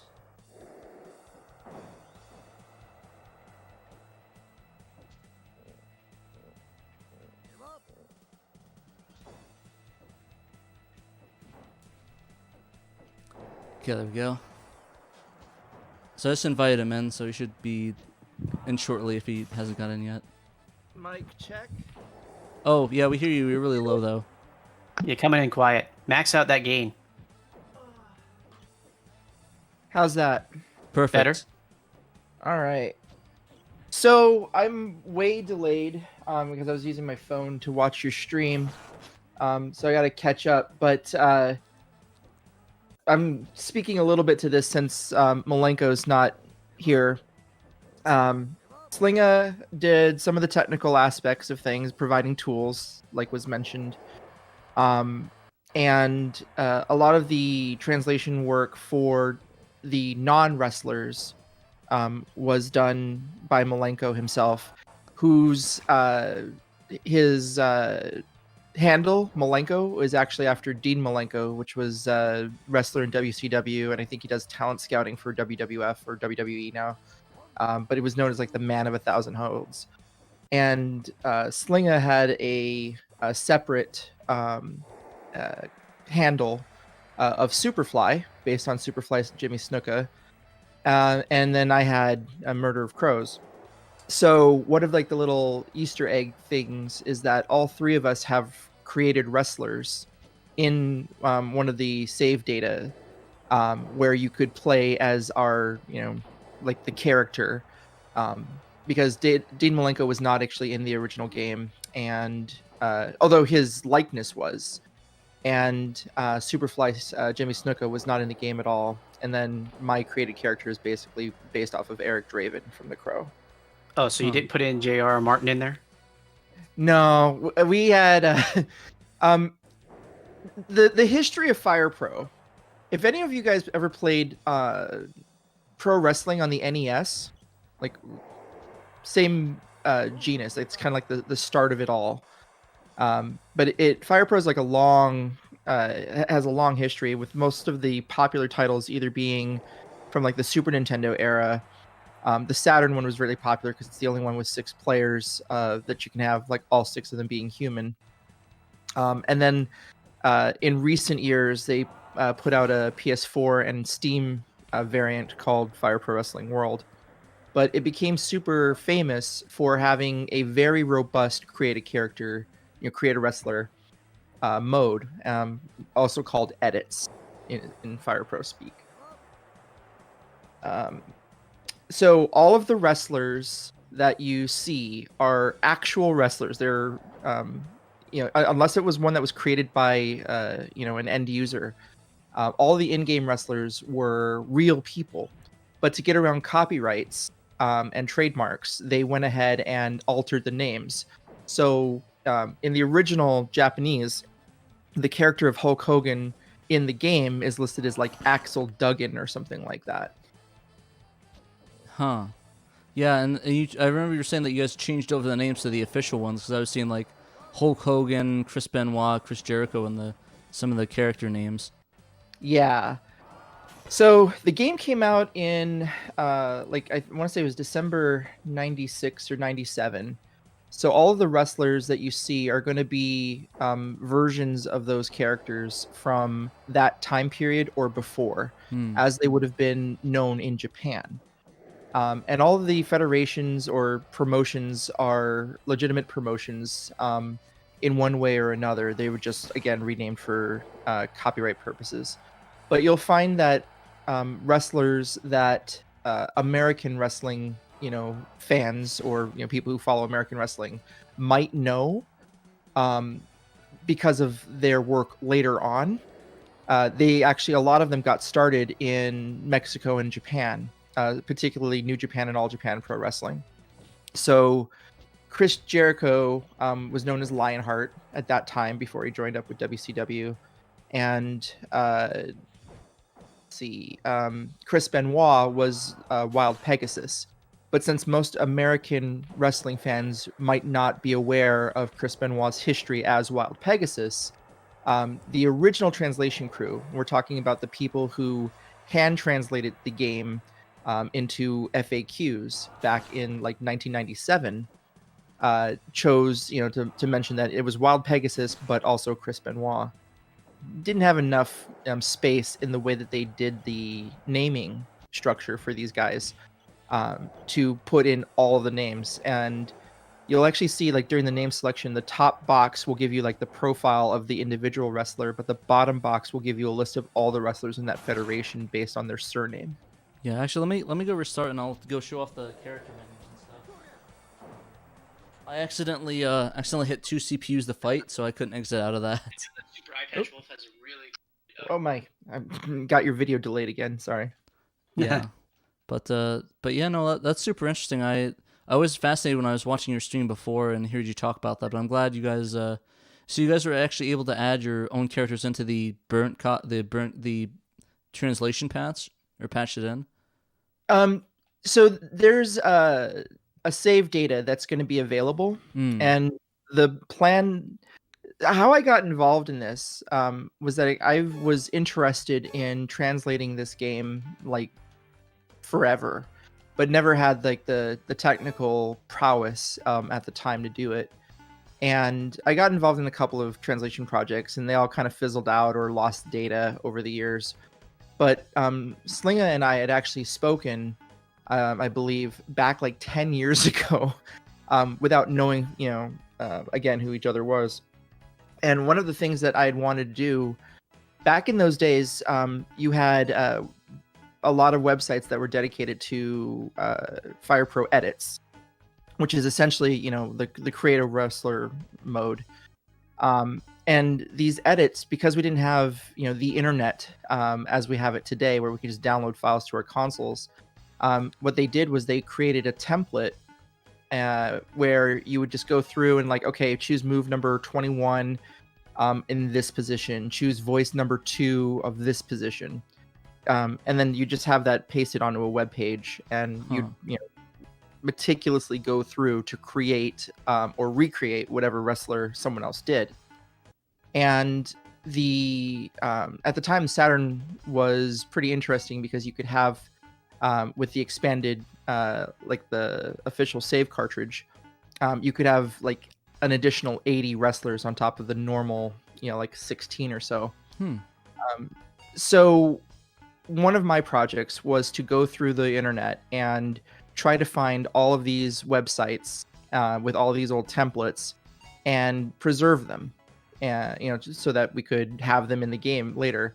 But there were far more templates for edit wrestlers than there were spaces available, and most people won't have the save game cartridge to be able to expand it to an additional 80. They'll only have the internal memory for 16.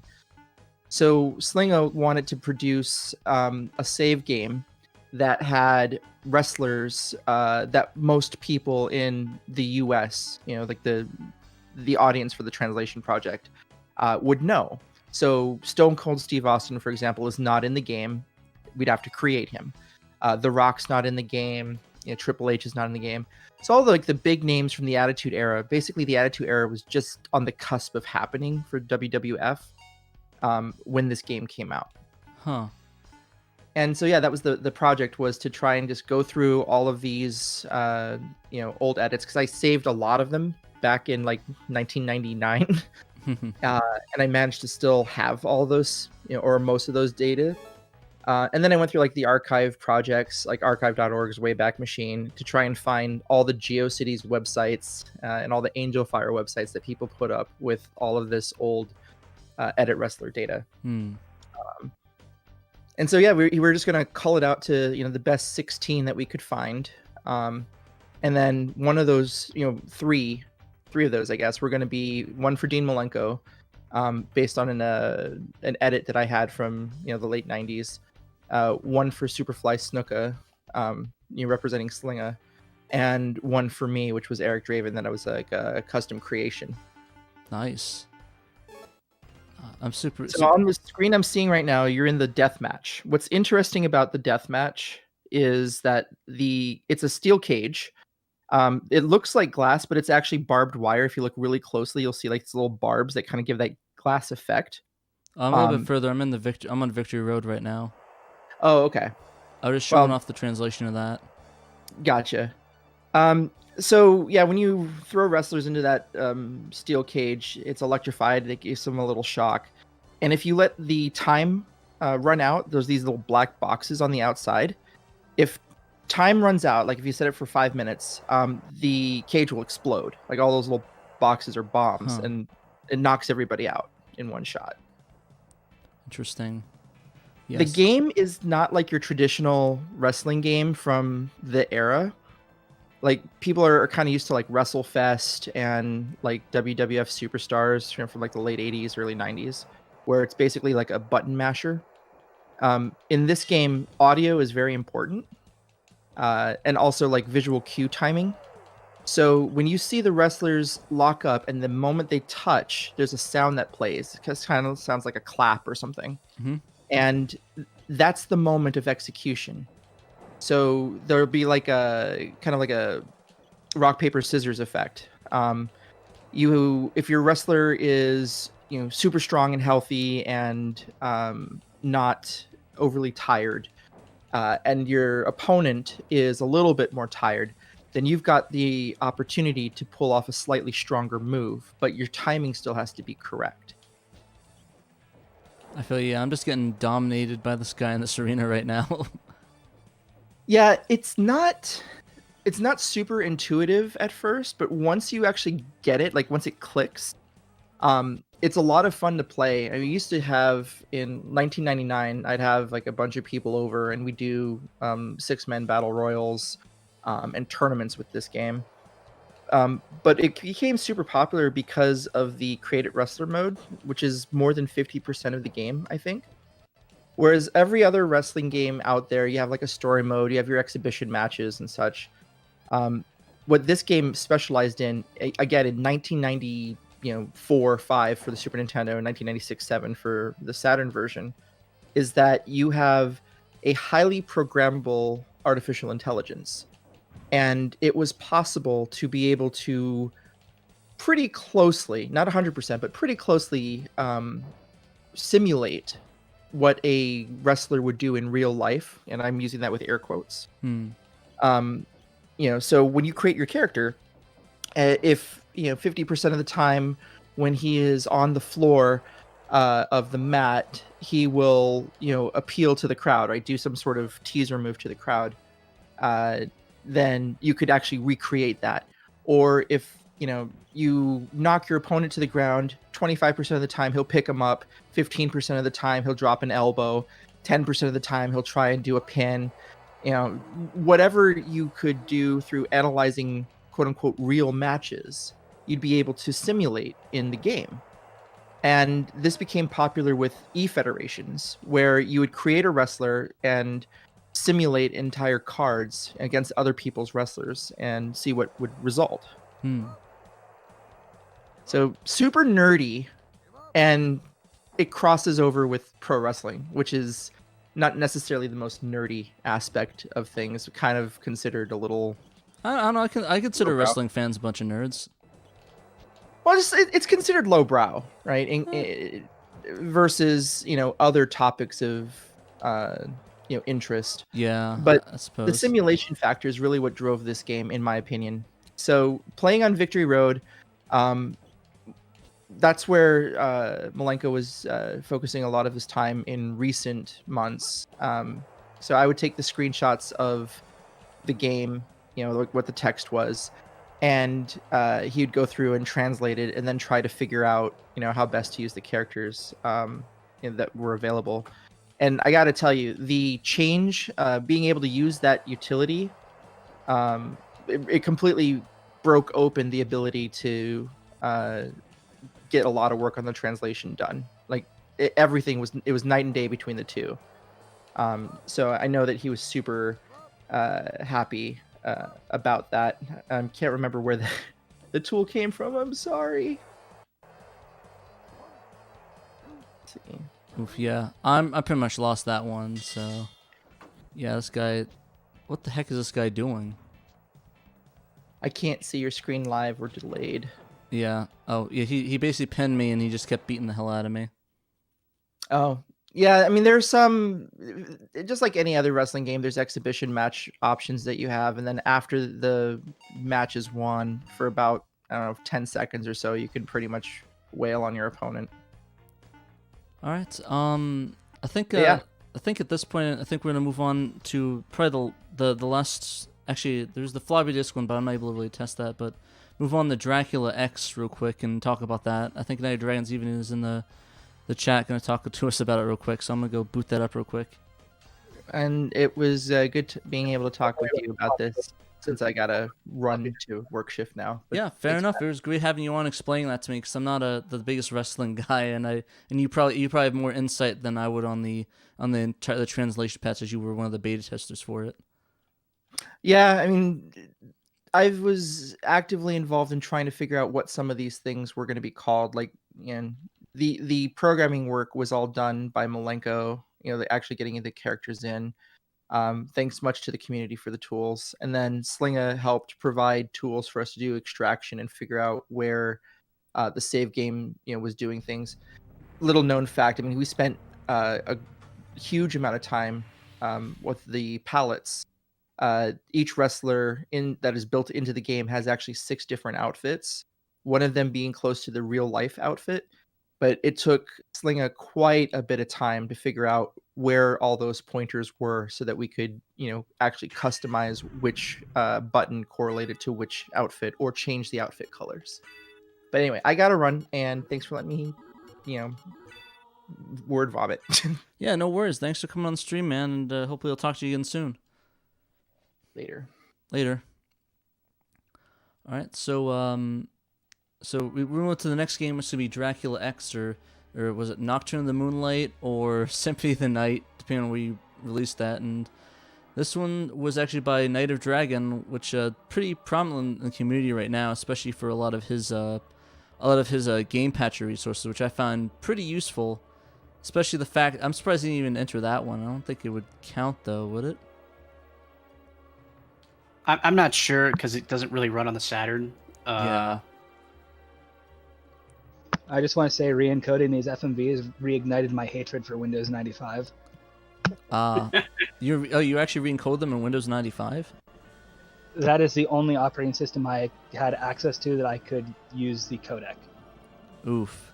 So we have is basically a leaked version of Duck's like SDK that has their codec, and you'll notice like there's like honestly I think it looks kind of crappy because of the color banding going on, and it's basically the only version we have to re-encode is the 15-bit RGB one, and we don't have the 24-bit RGB one. Oof. So it's like it's still better in that it's full screen and the frame rate's a lot higher, but some people say it looks better. I personally am like, yeah. So funny story is that a lot of the original Saturn tools are on deprecated operating systems, like for the original. A lot of the original tools are Windows 95. I think a lot of the original sound tools are like the old Macintoshes, like the Bodecker ones. For encoding Synpack, you will hear me constantly swearing at Mac OS 9. Yeah, that's what I was not looking forward to for the Resident Evil thing I was working on. It's like, oh yeah, I looked at his guys like, oh yeah, you have to go download a Mac and put it on a virtual machine. It's like, oh, okay. If you have a real Mac, you can do that, but you can run it on a real Mac. It's just I don't know anyone who has I have a Mac from that time, but I have no way to get data on and off of it. Yeah, I think at this point it's probably better just to use a virtual machine. They had USB drives, I think. That I don't know if they could actually read modern USB drives, but I think they had them. The iMacs did, but like we need like PowerPC like 90s style Mac. Like yeah, if you have an iMac that would probably work, but I don't have one of those. I have a Performa PowerPC edition. I used to have an iMac, but I think I sold it to Millennium Shane because I didn't want it. Yeah, so I have that, and I have a Macintosh SE, which that's kind of useless for anything on this. Yeah, I think Mikey Vids asked a question that I think gets asked a lot: is if you can actually patch the 4 meg cartridge version of the game on with the English translation. I believe that's a no for now. Yes, that's a no. Because I think there's a lot of architectural changes they made, which makes it a bit incompatible at the moment. So, Night of Dragon, you're actually coming in super quiet, but Yeah. I think everyone wants to hear you talk about this game. It's your entry, so try to bump up your gain and try to explain what's going on here in terms of that patch, because I know that Chinese patch has also been pretty popular. Yeah, I'd say like a majority of the improvements that people talk about from the 4 meg patch are placebo. Yeah, I think we talked about that earlier. That you said it was like like the loading isn't that much faster or whatever. Knight, do you want to talk about that? Oh, I got adjust the volume. Yeah, just bump up your volume. But Trekkies actually has a video on his channel, his YouTube channel, that shows like a recording. You could literally just take out a stopwatch and see what the effect is. Yeah, it's basically the only thing it really improves is bringing up the menu and the map screen. Everything else is pretty much placebo, and honestly, I found the loading times going between areas was worse on the 4 meg patch. But I think Knight, when you get your audio situation dealt with, I think you actually improved bringing up the menu anyways by getting rid of like the high res mode, right? Yeah, I actually tweeted that out. It's really cool. I'll show it in a little bit once we get to the pausing. I'm gonna come in now. Still kind of quiet. Just max it out. Yeah, or get really close to your mic. We can also boost you on our side. So All like, right, I'm at 20% here. yeah, if you go in and you guys just boost his user volume, like that'll boost him coming through as well. Yeah, I'll have to open that up. I'm in the battle with Dracula right now. Once I hit this cutscene, I'll boost him up a bit. Oh man, I was hoping I was able to do that battle without getting the Maria portion. Oh, you gotta use Like the holy water in this fight. Oh yeah, you gotta use the holy water. Yeah, if you use Richter's holy special, it'll kill Dracula quickly. I kind of remember the old Kadget video. I think it was a Kadget video where it's just Hydro Storm over and over again for like 5 minutes straight. Lol. You can also just fling the whip in a circle at him. I didn't know it was an option not to get healed by Maria. I thought it was like a Mega Man X situation where you just had to get your butt kicked. Okay, then I raised the volume by a lot. If you can talk now, Naive Dragon. All right, how about now? Sound a little bit. You sound much better on the stream, at least. All right. Yeah, I don't know what's going on, but I'm gonna get yelled at work, so we'll keep it as it is. Yeah, but no, I do have to applaud you. That change you made with the menus was like game changing for upscalers. Yeah, that was a big thanks to Paul Met. He's the guy for stuff like that. Once he actually did that for some kind of test for somebody else. I'm like, oh, I could use that to my advantage. And that's when I started changing all the maps or whatever screens to the low res mode instead of the high res. Yeah, it's nice. I guess a lot of people would kind of miss just that high res menu, but to be honest, it's more of a hindrance, especially nowadays for capture devices, than it is a positive of the game. Sadly. Well, the only thing that high res did was the kanji for aliasing purposes. Which we have the English text now. Yeah. So and I see you use like a completely different font, or is the font the same on in Symphony and the PS1? I don't remember it being that style though. No, it's a completely different font. Gotcha. Yeah, I was like, it looked a bit different from when I last played it. Yeah, I don't have. That's on my laptop. I forget what the name of that font was. Gotcha. You should have made it. You should have made it Comic Sans. In all honesty. I'd say you deserve like a pat on the back for like dealing with like the nightmarish hell this game is for how it's programmed. It was a challenge, but it was fun. I think possibly like the biggest like that made me like as you were like looking into it and we were all like trying to like help you find some things. The biggest like what the hell moment was when we realized the text for like the dialogue boxes isn't actually stored as text in the game. It's just like hard coded graphics. Yeah, for the actual stories, not the items. That's all done on a different layer entirely. And the way they did that was a mess too. Pretty much every They extra load team it just sits there, whether you see that scene or not.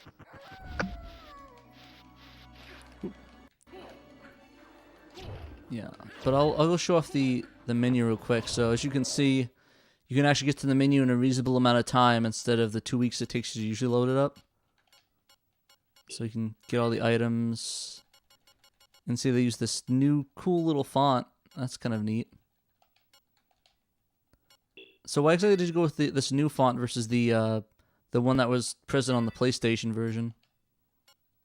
I think the one on the PlayStation version was 8x8. I just thought it looked horrible when I had the 8x16 option. And I just found the font to fit. I think it looks a lot better like this than it does in the PlayStation version. But that's my own personal preference. Just the resolution change that sped it up? Two things. The resolution change and not loading in that huge kanji font that was like 500 kilobytes or something like that. I remember the actual size. That took up like half the Saturn RAM on that menu. So, wait. The PlayStation version now, how fast it's loading, isn't it? That I don't know. Do they not keep the font in memory? No. What? So every time you press the start button, it has to access an entire font sheet? That sounds ridiculous. Yep. That loads every kanji character, not just like a certain one that they use at the time. There's a lot of ridiculous things about this game. There's no way they filled up VRAM to justify doing that. That's well, so like we were saying, like the story dialogue text. Like right now, the scene with death. If you bring up a VDP2 VRAM viewer, that text, exactly as it displays in the text box, is sitting there in VDP2 VRAM, wasting a background layer. But so why like, though? That's just how they did it. Yeah. Also, like, it's like a neat thing. Perfect question yeah. for that. It's like when you like, Knight can probably go into this more, but when you like start poking at this game, you realize it's like it explains why it runs and does things so badly. Yeah, the whole "sorry we suck" document. But yeah, it's kind of interesting. I was watching a John Lennon video from DF Retro on the oh, what's going on with that little overlap going on there? It was kind of weird. I'll have to look into that. I haven't seen that. Man, we're catching all sorts of bugs on the stream. The best possible way of finding bugs on your game is to play it live for an audience.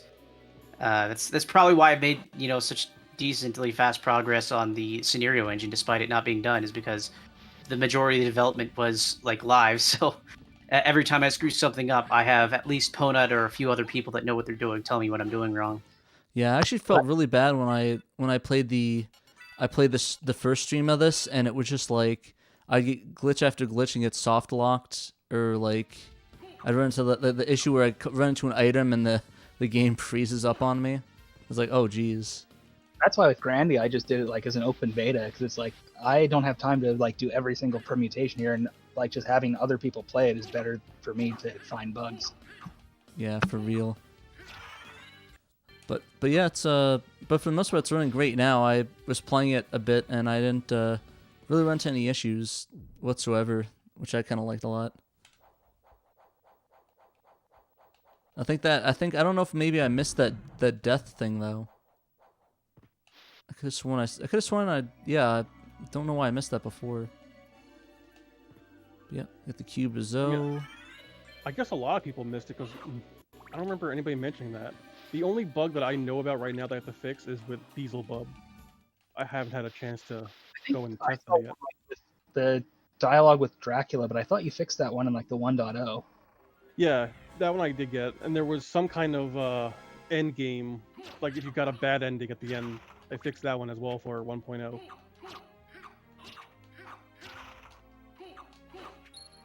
Oh wow, he actually helped me get across the crevice. So I wonder if because if you're not loading that kanji file now, I wonder if that speeds up the load time between areas too. That's a good point. I don't think so. I don't think that gets loaded at that time. See, I think we were talking before about we were talking about that 4 meg cartridge. I'm guessing that it's not really possible at this time because I think you were telling me it was because of the architecture differences they made to that 4M change. Yeah, he changed a lot of code, and the code that I changed does not plug into the code that he changed. So I was like, I'm not wasting my time investing this when the gains from that 4 megabyte or 4 meg cart wasn't really that great from what I was seeing. Even when I was trying it out, I didn't see anything. Like all the benefits that people want, I plan on implementing anyway, and I don't see why that 4 megabyte cart is even needed. Like, yeah, no, I know you were saying before that you're gonna change some of the layers and stuff where it makes a little bit more sense to get those gains, right? Yeah, like for the map part, I plan on having it work with like how the PlayStation version works, where you hit the map button and it just shows up while you're playing. Because there's 2 extra layers that I have in this game. The one that's the VDP2 text, I plan on moving that to VDP1. Gotcha. And then there's an actual debug layer that you can't see that just sits there and gets wasted. So I plan on using that layer for the map. That's so bizarre. So is it potentially we're gonna get maybe real transparencies on some of these objects in that case? That I don't know. I gotcha. Transparency requires a special rendering technique. It's not a simple draw command. It's I mean, you have to basically like draw one thing first and then draw another one thing on top of it or something. You have to specially program that in. You can't really patch it in, I don't think. Well, it depends how you're doing it too. Like there's ones where if it's a VDP1 one, you can just set a flag in the command. But it's like you have no idea what mode the game is in right now, and it could just like blow up horribly. The only flag I'm aware is like a mesh transparency, but not like a true transparency. I didn't know that SGL had something where you can just... It's just simple 50-50 blending, I think. But you can do it if you just set... I'm not talking about like SGL. It's like the actual like assembly code that gets sent to VDP1 in its command table. Oh, okay, so you have to construct a command table, but I thought that's what the attribute command did. I'm not sure. I haven't actually dug into SGL much, but I know, like, because I've played with it, like with Grandia, to see if I could change some of the checkerboards in it, and you can do it. It's just it goes kind of, depending on what mode you're in, you can get really bizarre results. So I think didn't Paul Met try that with the text boxes? Yeah, he did, but then he was having issues because of these being 4-bit colors. Like at one point, what's his name, Alucard would have a rainbow effect going on if you're underneath a certain layer. Right, because it only works like 100% of the time if you're in like 15-bit RGB mode, correct? Yeah, And that's actually how XL2 does all of his 3D rendering. All of his objects are, I believe, no, they're CLUT. They're CLUT, sorry. But I think whenever he's not doing that, he's doing something with RGB mode for whatever graphics he's doing to do that effect. You can do them with like palettes and lookup tables, but like you have to like everything has to be specifically laid out and planned perfectly, if I remember correctly, for it to work. Yeah. Otherwise, you get like Ponet's probably in here just like saying we're all idiots and telling us the proper way. Well, Yeah, he's more than welcome to hop in and explain it. Yeah, I mean, the point is, the thing is, anytime anyone tries to say something definitive about Saturn hardware, they're gonna be wrong about at least one thing. It's impossible to be 100% correct whenever you're talking about Saturn. And the point I want to make is that transparency is very difficult, and we should all be impressed when XL2 does it. Yeah. Like the VDP1 document handles it well. Like hits the nail on the head with it. Results are not guaranteed. but yeah, no. For what we got so far, this translation is just like fantastic. Because like, I mean, like just those little fixes is actually one of the reasons, I guess, why I picked it for the highest ranking. Because I just love the absolute fixes on it, and just the quality of life fix is just amazing. Especially nowadays, where everyone's like, where everyone has a Rad2X or a FrameMeister, some sort of upscaling solution, and the CRTs are kind of going away.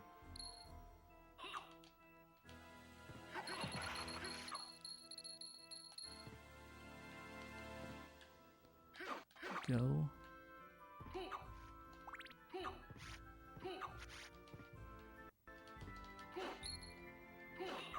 Gotcha. Yeah, like when it's all said and done, I'd say probably like the most egregious thing that's like just unfixable on this is probably the resolution change. I don't think there's like any way you're gonna fix that. What do you mean? So it's like the PlayStation version is 256 pixels wide. Oh, and that one. Stretched everything to 320, like instead of just extending the view plane. Yeah. I don't think there's any easy way to fix that. Yeah, you I can think only I put on prefer a Bandits. color box. Well, so the problem is all the graphics are pre-scaled. Oh. You did confirm that, right, Knight? Yeah, they're all pre-scaled. Unfortunately. So Matthew has an interesting question. I don't know if it's popped up on the feed yet, but he wants to know if there's a way to get 64-bit parallel processing. Okay, well, Ponut has a short answer. I was going to give a long answer for that, but basically, sometimes when we do multiplication, yeah, okay, so Ponut's answering it before I even get the chance. Okay, Ponut, just get on chat then. Taking all my thunder. Yeah. Yeah. So for multiplication and division and stuff like that, when you have two 32-bit numbers that are being manipulated with each other, there are special places in memory, the 64-bit registers, where you take a portion of that 64-bit and, the central 32 bits when it's multiplying, stuff like that. So that's like the only real 64-bit processing you do. But it's really, it's a limitation of what you can address in memory. Pona, get on the freaking Sega Saturn SHIRO Discord. Is there a link in your video description? No, there's nothing in your video description. Let me go at it real quick. I'll put it in the chat. Just send it to him. He's already in here. Oh. Hello, Ponut. How's it going?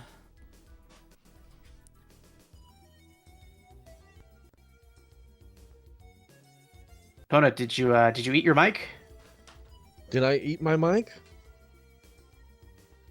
That's legitimately the first time I've ever heard his voice, actually. I've known know Pona for if like I'm 2 years. audible or not. You're audible. I can hear you. For the first okay. time in 2 years. He's been on my stream for 2 years. I've never been in chat with him. It's just a party Well, going on. that's because here. I'm terrible. So Pona, explain why the Saturn cannot be a 64-bit system, despite all the extra processors. All right, so 64-bit, when people there's a variety of different reasons why you might call something 64-bit. The primary reason that you would call something 64-bit would be the register size. And the Saturn does have a 64-bit register. It's split into two 32-bit registers, but it is split because it has to work with the other 32-bit register. By itself, it's 64-bit, but only one register is like that on each SH2, and that is only used for multiplication. However, I just said something that's false because there are two. There's one in the division unit. So, yeah. I guess while you're in here, I guess I had a not generalized question, but why the ponies? Because I love them. Fair enough. Very simple. Fair enough, Basically, to quote the Saturn dev channel in SegaXtreme, Sega Saturn, for masochist developer that appreciates unnecessarily complex hardware yielding little to no gain. Hey. That's by VDP1 and VDP2 restrictions. I just admire the dedication. I mean, this scene's pretty small, but for what it is, it has a lot of depth to it. But so just bringing up like the VDP1 transparency thing, if I remember correctly, the lamp lights there are VDP1 transparency, aren't they? That I don't remember.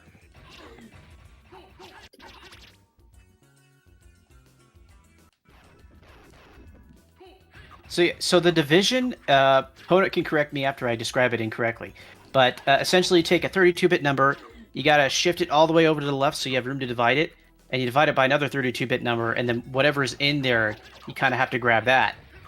And out of that 64-bit space, you grab the 32-bit space that you actually get back, and that's your 32-bit quotient. I think I made a bad choice right? fighting this guy.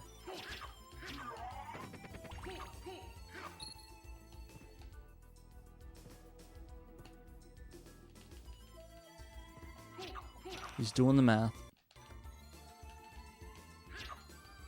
There was one video I saw recently where it was a guy who was like I guess he's a big name speedrunner of Symphony of the Night on the PlayStation. It was like his first time playing the Saturn version. His reaction was like, "What the hell is this?" So I guess like like people who really know the game well, it doesn't even like feel the same. Oh yeah, Yeah, because of all the slowdown. Yeah. He said like even just things like he said like jumping just doesn't even feel snappy. Yeah, when you're speedrunning. Delay. Yeah, speedrunning, you need like a feeling down to the frame, or sometimes even to the subframe of what things are going on. I think even Super Mario Brothers has subframe timing that you have to get right. Saturn. What? If Patrick, right? Yeah, what's up? Sorry. If you turn around there, I think the Saturn exclusive area was back there. Oh, oops, yeah, let me go to that. I'll do a mad dash backwards. Sorry. Yeah. So, to answer Ehal's question, yeah, basically 64 bits divided by 32 bits becomes 32 bits. 32 bits times 32 bits becomes 64 bits, and that's why you take the central 32 bits out of that 64, and if it overflows, it overflows. Actually, all right, technical here. When you multiply a fixed point number, 32-bit fixed point number, and it is a Q16 by 16 format, in other words, you have 16 bits of integer and 16 bits of decimal. When you multiply that, you're actually bound by the 48th bit, and this is what the SCU DSP does. It has a 48-bit register for multiplication. Okay, so if it tries to overflow past bit 48, which would be bit 32 after the shift, it'll just kind of cap out at that maximum number? Well, 32 by 32 bits always caps out at the 48th bit. It won't go past that. Okay, yeah, because the biggest number you can represent is 2 to the 16. Wait a minute. So, Knight, did you update the title screen so it looks cleaner than I remember it? Yes. Yeah, the other one was like a really pushed, blurry version. Yeah, that looks really nice now. So, Uniform Gamer is asking about a flagship Sonic game for the Saturn, and XL2 beat everyone to it, Sonic Z-Treme. So just play Sonic Z-Treme and then play the Sonic Metal Sonic boss fight demo. That's your flagship game. That's what Sega should have put out. You know, what should happen is someone should get Sonic Retro to start doing ROM hacks for Sonic Jam, because there you have an official Sonic engine made by Sega on the Saturn. Okay, there's that, but it's also a terrible port that I hate. So I'd rather we just. I mean, it's basically just it's the last iteration of the Sonic engine from like the Genesis. It's like Sonic and Knuckles, and then it just plays the other games basically. Well, I mean, there's something different about it. I can't place it, but the physics are not exactly what they are on Sonic 3 and Knuckles on the Genesis, and obviously the audio problems are there. I guess you could just fix that with another PCM. Yeah, the audio is just what I'm saying is you have an engine there you could start using as a base. I think what would be a better idea is that Sonic Z-Treme is open source, and all the tools are the map maker's not there, but the model maker is there. So, assuming that XL2 ever actually opens up his map format, people should be able to just mod Sonic Z-Treme and just add levels. And the levels aren't very big on the disc, so you can actually add a lot of levels. It could become the new Sonic World just on Saturn. I was actually thinking something similar for the Cube Cat with its level design. There could be some sort of map editor to be able to add custom levels to it. It's like a Mario Maker or something. So the thing about tooling is that it's always a lot of work, and it's usually worth it in the end if you're having a full-scale project. But a lot of times we just want to get something out there. Oh yeah, no, I know that for sure. So a map editor, like the only one I'm aware of is the Joe Engine one, and I have no clue how to use that, and it's only for 2D anyway. Yeah, my 3D levels are programmatic. Conan has a completely different system. XL2 has a completely different system. Unless it's changed from when I looked at it last, isn't Joe Engine's map all entirely on VDP1 as well? That sounds kind of like how I did for Sega Plane, and that's I buy it. Yeah, so it's kind of like that to me is kind of like you should probably be doing those on VDP2 planes, or even like a Sonic. Yeah, so VDP2 support only just recently got added to Joe Engine, far after the map editor was made, and I never actually learned how to use VDP2, so all of my maps on Forsaken Plane are just VDP1 sprites drawn behind all the other ones. VDP2 is also kind of like vomit-inducing at times. Oof. In what sense? That's the word. I mean, the documentation is just all over the place. It's 95% accurate. It's missing several key functions whenever you need to look something up. And everything has its own set of tables. I forget who I saw say it, but basically they kind of hit the nail on the head when they said VDP2 is so over-engineered it doesn't even know how to figure out its own RAM timing. Oof. Yep. Like, you have to give it that, and if you get it off by like 1, VDP2 now vomits rainbows on the screen. So, but wait, why isn't that standardized though? Like, it's everything should be based off the system clock, right? Isn't SMPC controlling all that? Apparently not. So, like, that's the thing I ran into with Grandia. Like, I have a video on my channel showing it basically. Like, there's a cutscene basically where in the Japanese version and the original PlayStation version, like the English version of it, it's just voice. There's no text. And in the HD remaster, they added the text boxes in, which worked fine for them. But when I tried to do it in the Saturn version, I found out that how they were actually loading into different maps quickly is they're not actually loading in maps. They're just showing like a screenshot, and it's just a VDP background, VDP2 background. And then and then where they put it is the same place where the buffer for the text box is. So the problem I ran into was I had to basically do a whole bunch of rearranging in VRAM to get space for the text box again while still showing the background and re-enable the right background image layers and everything. And in doing that, I had to get the VRAM timings just right. And this is where we found out that basically just about every Saturn emulator out there is fudging VDP2 like horribly. So like I was throwing at VRAM timings that they worked perfectly fine in like Mednafen, SSF, Yabuz, all of them. But then when I throw it on a real Saturn, I just got pixel vomit and like vomiting rainbows in that. So it's basically like it was like a whole bunch of trial and error, and I had I can't pronounce his name, Mr. KOTFW. He was in. Yeah, he was basically just sitting there, just like, try this. He was basically sitting there like going through, I think like all his YAL documentation, going, try this one, this one should work, but we'll try this one, and it was basically like just, I probably went through about like 20 Taio Yuden CDRs testing that. Oof, rip. Dude, you need to get yourself an ODE. Well, I think at the time, like, mode still wasn't out, and Satiator was like Patreon beta testers only. Yeah, not to mention you probably would have to try to pray for Rhea or Phoebe, so that's like gotta get lucky on those. Oh yeah, the GDMU releases like once a decade or something like that, and it's at like 3 a.m. on Polish time or some silly thing. But yeah, if you guys need me to test a build on Satiator, like just ping me. I need to actually get myself one. I've been waiting for waiting for Professor Abrasive to drop that, but I'm not sure how long it's gonna be until he does that. So we have a follow-up question about Sonic Robo Blast 2, and the short answer is that Sonic Robo Blast 2 is an advanced copy of the Doom engine with a lot of added bells and whistles, and the Saturn can't even handle Doom in its original state.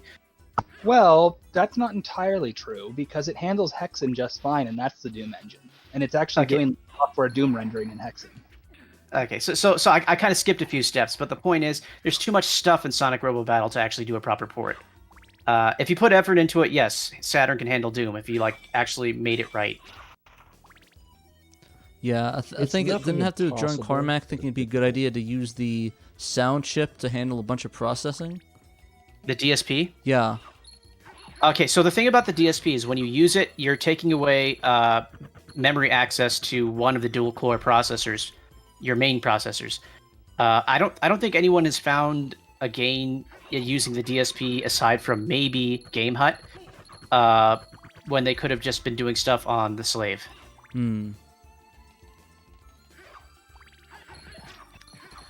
Pona can correct me because he's actually played with the DSP. Which DSP are we talking about? There's two. Oh my goodness. I hate this so much. The one you use to like break emulators. That's the SCU DSP. It is a logical processor. It is not attached to the sound system. In fact, it can't work with the entire video and sound system properly at all. It is because of how it accesses RAM, it is entirely confined to using high work RAM. Basically, the most valuable RAM on the Saturn, it has to use whenever it has to go outside of its own local cache. And it does not have a whole lot of local cache. It doesn't have a whole lot of program RAM either. So if you have an especially complicated program, you must take time to do a program change, which the SH2s have to do for it. So you're really limited on the complexity of what you can get it to do. However, it is a logical processor, so it can do, theoretically, a lot of things. Basically, anything you can come up with, it can probably do. Just, can it do it fast enough to be worth doing over an SH2? Specifically because that it is terrible at accessing RAM. That's really the only reason you don't really want to even think about it.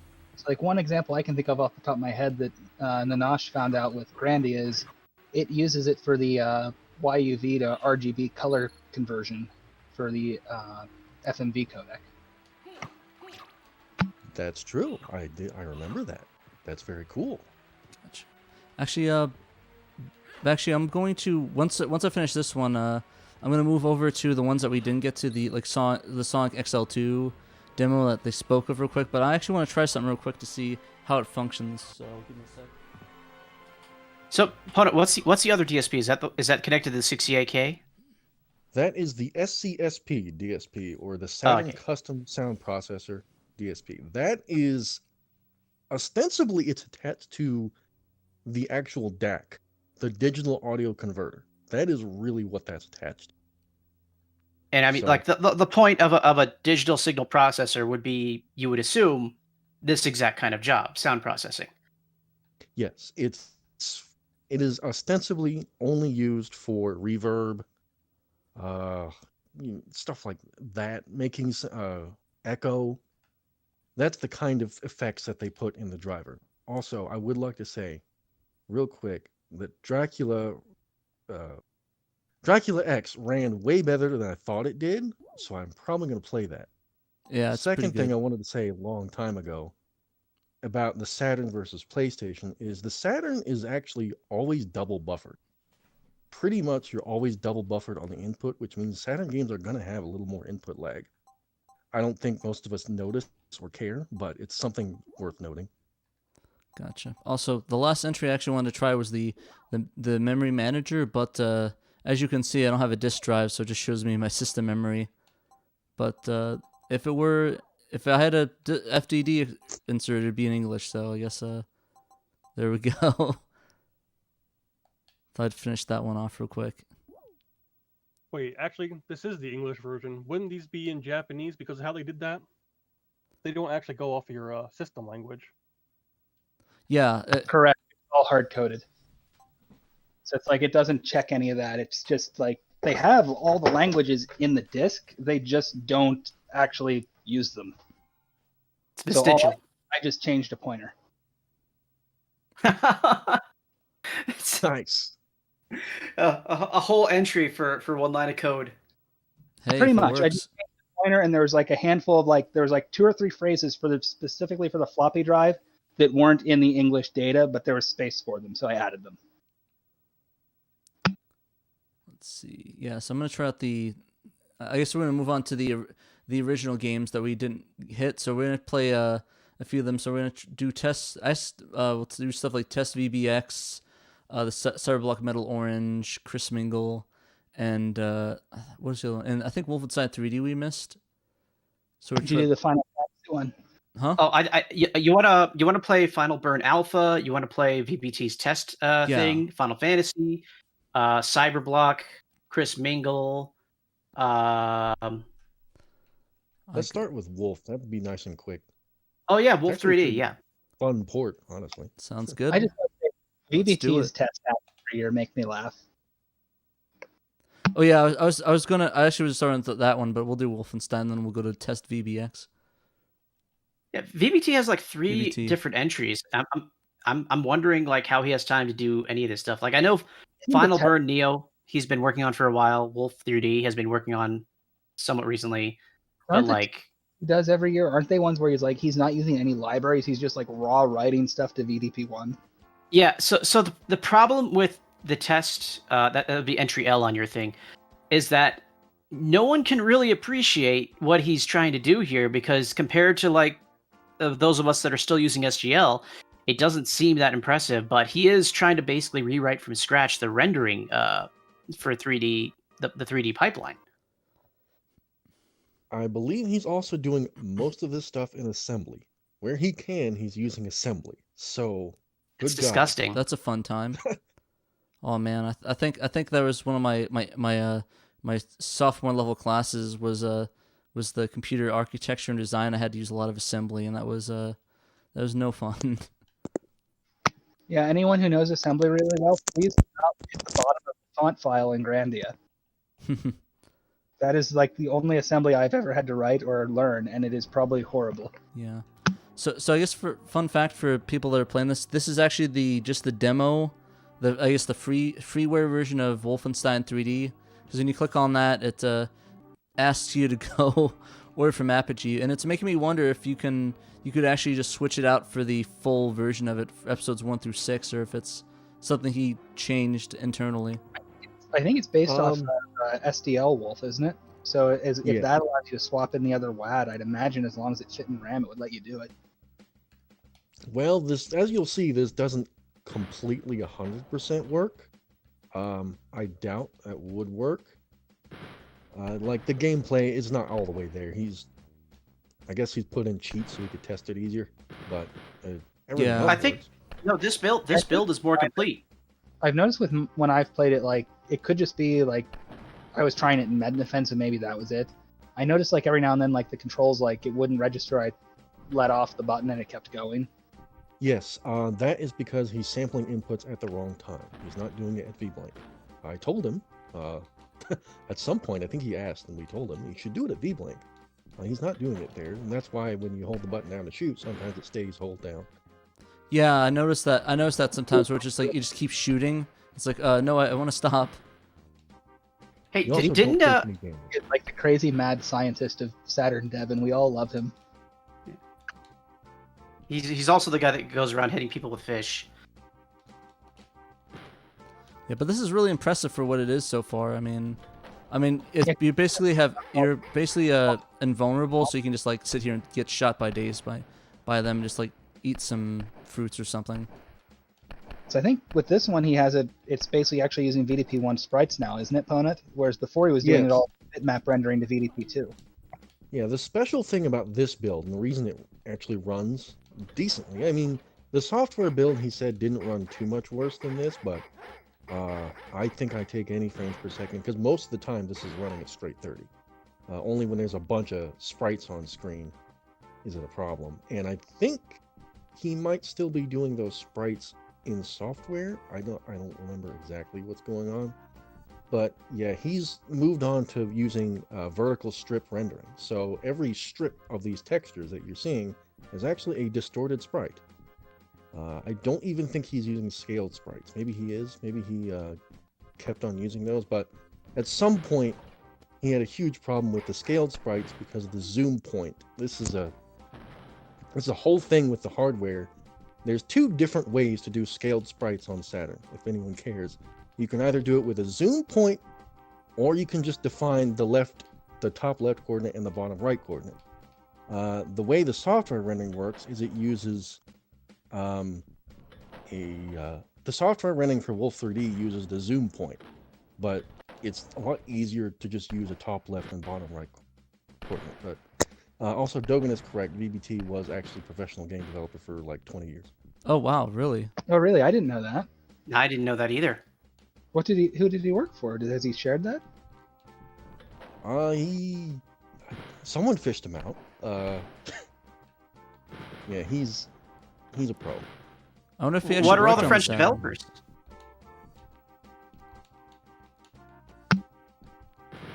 Yeah, maybe he actually worked on some Saturn stuff back in the day, and that's why he's so familiar with it. That would make some sense.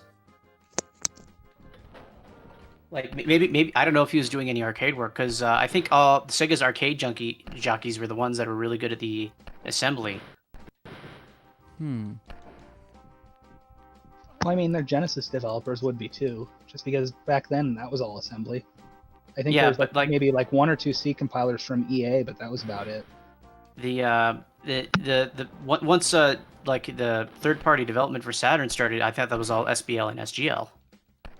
Right, but there were some who did assembly, like Street Racer. That port, I think one of the developers said the reason why it ran so well is because they used assembly.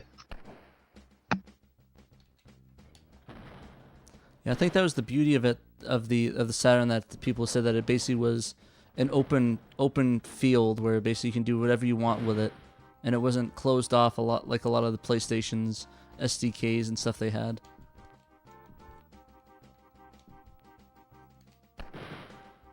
Reportedly, that's true. Early in the PlayStation's lifespan, Sony didn't really even want developers to know exactly how the hardware worked. This is from ndiddy, of course, but it makes sense that Sony would try and do this. That they would hide the hardware behind a abstraction library, and specifically try and tell developers not to go around that library. But I think many ended up doing that. Yeah, I remember the Crash Bandicoot. The Naughty Dog went behind their backs just to make it just incredibly, like, versatile in ways. I can understand the design philosophy of wanting everyone on the same library so that you can do the quality control, because like you know all those mandates from Sega in the SGL manual saying, oh, you have to have these commands do this, you have to make sure that these standards are followed, and you find out that a bunch of games just kind of ignored that part. Yeah, I think PlayStation. I think specifically one of the Crash games had that issue where it just like when Sony redeveloped their hardware architecture, it just did not work on it. The other thing with like Sega's like documents there is how much of them are badly translated from Japanese. Yeah. So it's like the one with the I think it's like the one that tells you like how to handle like save. It like keeps flip-flopping through the same document of whether to call the cartridge RAM or system backup RAM cartridge or things like that. Huh. What was the joke, Dogan? With ndiddy, you really can't tell. But I buy it. I choose to believe that story. Well, I think if it's a conversation I'm thinking of, didn't he say it was like they were trying to make it so if they were all in the same library, then if they had like new hardware, they could do backwards compatibility by just having to port the library? Yeah, and that makes total sense to me though. Like going from like PlayStation or Sony has made a point of trying to do backwards compatibility through all their systems, at least a little bit. Of course, I think they did it just by pure just adding extra hardware. Like the PS3 Fat can do PS1 and PS2 games, right? Yeah. Some of PS2 them. literally includes PS1 hardware in it. Yeah. Then There we Sega's go. basically That's what the I main wanted. CPU of the last console will become the sound CPU of the new console, and we'll just hack the other stuff in there somewhere. Yeah, I don't understand why the cartridge port for the Saturn, with a little bit of extra working, couldn't have become backwards compatible Genesis port. Probably money reasons. I mean, you'd need to add in the Z80. You'd need to add in you need to add in the Genesis VDP. You need to add in the Yamaha 2612, and just about any other stuff. So I'd imagine that's what made it cost ineffective. Not to mention, with not the stuff to play Master System as well. Right, and like the reason the Master System works on the Genesis is the Genesis VDP includes the Master System VDP in it. It's just kind of like an extension of it. Like when you look at the Genesis hardware, it's kind of like you have the Master System hardware as a base, and they added the Motorola 68K, they added more video modes to the VDP, and then they added the Yamaha 2612, and that's oversimplifying it, obviously, but that's kind of why it's just inherently backwards compatible. Yeah, and if they did add the Genesis 2 here, it'd be like ungodly expensive. Like you think it was expensive back then, it probably would have been like an $800 system if that was the case. And if I remember correctly, I thought I read somewhere that the 68K that's in the Saturn isn't one-to-one compatible with what's in the Genesis. Does that sound familiar, Ponit? I know that for a fact. The 68K in the Saturn lacks the 8-bit bus, so basically you can't do byte-by-byte writes or reads from memory. And that is something I imagine that Genesis games did. So I guess, does that mean it's 2-byte aligned? Am I thinking of that correctly? Yeah, it can only access memory by 2 bytes or 4 bytes. Basically, the 68K in the Genesis had, well, this is what I had been told by, I think, Eric, or one of those guys who actually does Genesis stuff with 68Ks, is the original 68K had an 8-bit bus to be backwards compatible with earlier other CPUs in that line and instruction set. And to make the 68Ks in the Saturn cheaper, they removed it because it wasn't needed. It was attached to a 16-bit bus, so why have it at all? I think the E that's in the code of it is doesn't that stand for economy or low cost or something like that? Yep, that's what it stands for. Low cost. Yeah. If you're seeing on stream me just picking up the weapons and shooting it and just wasting all the ammo at once, that's actually not me. That's the game. So I'm not trying to waste the ammo in here.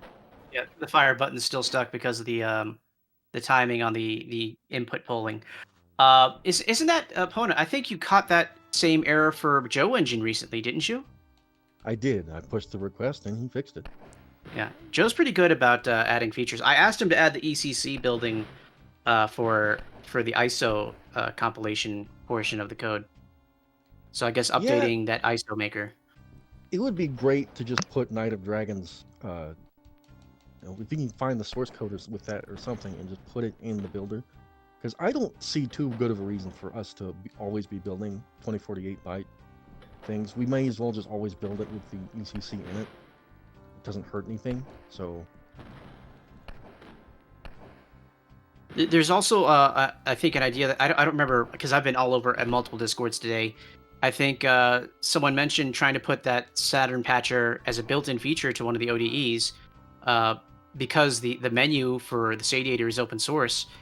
If someone were to want to bother doing that, they might be able to do kind of like IPS-style patching the way that flashcards do, where you could just kind of drop in the delta and have the Sadiator try to build the file. I don't know if that's practical.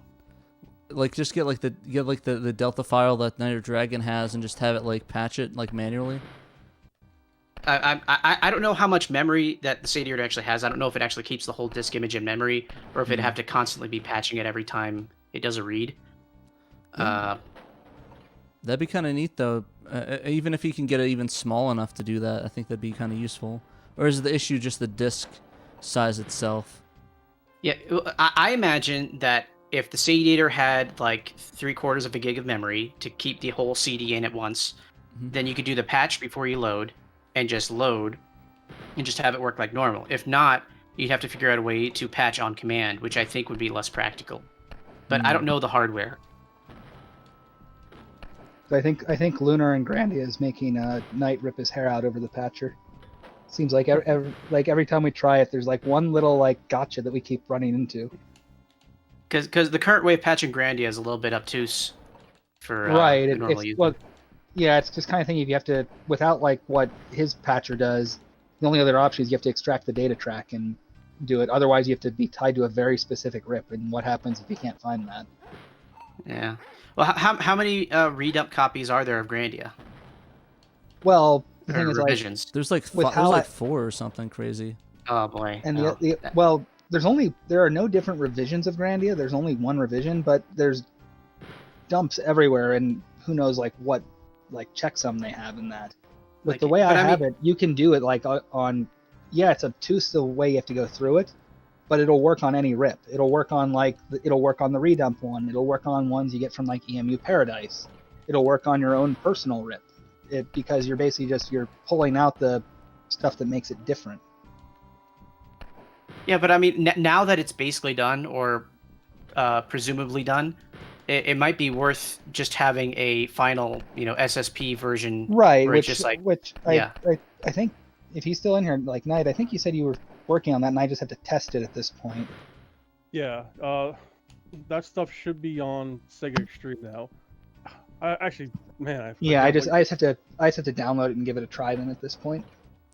Gotcha. All right. Well, So I think I think I got as Lunar far as and I all can. of them have just think. like, I think like Lunar was the one where I mentioned like I would love to see the original like VCD tool build script that they used for that game. Yeah, sadly like- gone to time probably. Well, it's just there's so many things about there just like it's bonkers. Like, because wasn't there like so much stuff in that night that like you kept running into that was just like it made no sense. Are we talking about the MPEG version or the dub version? I think both had stuff in it, didn't it? Yeah, I mean, the way that the discs were made, pretty much between like my game, your game, and the two that Mr. Conan did, were all different. Like you would think the file table would be exactly the same, like how they handled the audio and stuff like that, but it wasn't, and that's where I kept running into problems. And it's also weird because the MPEG version had 2 data tracks on it. Your normal Saturn game one, and then a special one for the MPEG files. And that was like a mode 2352 track. And the way they did the calculations was you'd have to convert it to trick the file system into thinking it's a 2048. So I think that would just like blow up sizes. But that's why you can't open those files when you like pop them into your disk normally, because the system is saying one thing, but the Saturn reads it as something else. Knight, did Sarami ever get back to you about your findings? I didn't have a chance to go back through that thread on Redump. Wait, there's an actual thread on that? Yeah, it was you who submitted the issue, right? Yeah, I submitted an issue because that site said you couldn't join or anything. I didn't know there was an actual thread or anything. I just had Sarami, who's like for the Redump project, like the primary tool is Sarami's DIC, disk image creator. And it conforms to Redump's processes and procedures for dumping disks. So, a good majority of us use it for most of the common CD systems. And I had Sarami take a look at what your findings were, but I never doubled back on it. And I know I responded to your comment there. Alright, yeah, I'll have to go in and see if there isn't anything. Yeah, I thought I was just doing a little email thing to you guys. Okay. Fair enough. All right, so I think I'm going to switch over to Test VBX now, because I think that we should showcase possibly the best game on the competition, at least in my opinion. The test. I think VBT renamed that to I Love Lasagna. I don't recall exactly. I've just been calling it I Test think that is the VBX official or name. Text VBT. I think I can keep calling them VBT or VBX, whatever one's the incorrect version of that. So yeah, let's check out where is it? Test VBX. So let's I guess there's no introductions needed. Once you'll see it, you'll have all you need to say about it. Yeah, I'd love for if VBT actually came on here just so I could hear him in a French accent explain what's going on here. A spinning Garfield's statue. Hey, don't spoil it, man. Oh. Oh, actually, Okay. no. You're ahead. People on stream can already see this probably. Yeah. So the whole purpose of this is that he's kind of like rebuilding the 3D pipeline from scratch. He's trying to get 3D draw commands in the Saturn, I guess, in assembly. I don't know if we went over this earlier already, but generally, all the 3D games you guys are seeing, they're based at least on probably at least a little bit of SGL. So I know XL2 is trying to move away from SGL, but he's still using a fair bit of it. I don't know how much Ponot is using. I am leaning on it heavily because I'm using a very old version of the Z-Treme code. I have no idea what Seven Shades is using for CubeCat, but I imagine, SGL. yeah, I imagine it's SGL. It's like there's a bunch of black box code in SGL, so you just kind of have to use it. VBT is making progress on making something that doesn't require a Sega license to produce. So And then ndiddy and I are using SBL. Yeah, but you guys are making like 2D games though, right? Right. yeah. So is the music from anything, or is it just generic music you threw in here? Okay, that I actually had a few comments on. So he is actually loading up a sound driver that plays FM synthesis from a user on SegaXtreme called Damage X. He plopped down this sound driver for us on request, basically, and it is a sound driver for the 68K, which will play back .vgm files, and that is what VBT is using here. He understands how to use it. I don't. But yeah, but you have it. actually, Yeah, you have a sound driver that only you know how to stand either, so it's kind of fair. yeah, that's fair. He's basically the only one of us who is using FM synthesis, which is something that you didn't often see out of the Saturn, but it was one of the core design principles about the SCSP that, in contrast, to compensate for having low memory, you had FM synthesis to build sounds dynamically instead of recordings like storing them. waves or PCMs or something like that, which I think is what the Genesis did a lot. Yeah, the Genesis was mostly, well, I don't know entirely. Genesis but is a lot pretty of much time it- FM synth and PSG. Yeah. But yeah, no. That doesn't really answer the question though. Like, where did this music come from though? I can't hear it because I have it muted, but it's at least royalty free, right? Probably not. It's probably from an arcade game that is copyrighted. Also, I did want to say that he is also using the SCU DSP for the matrix transformation here. That is the specific change that he made in this demo from the last year demo.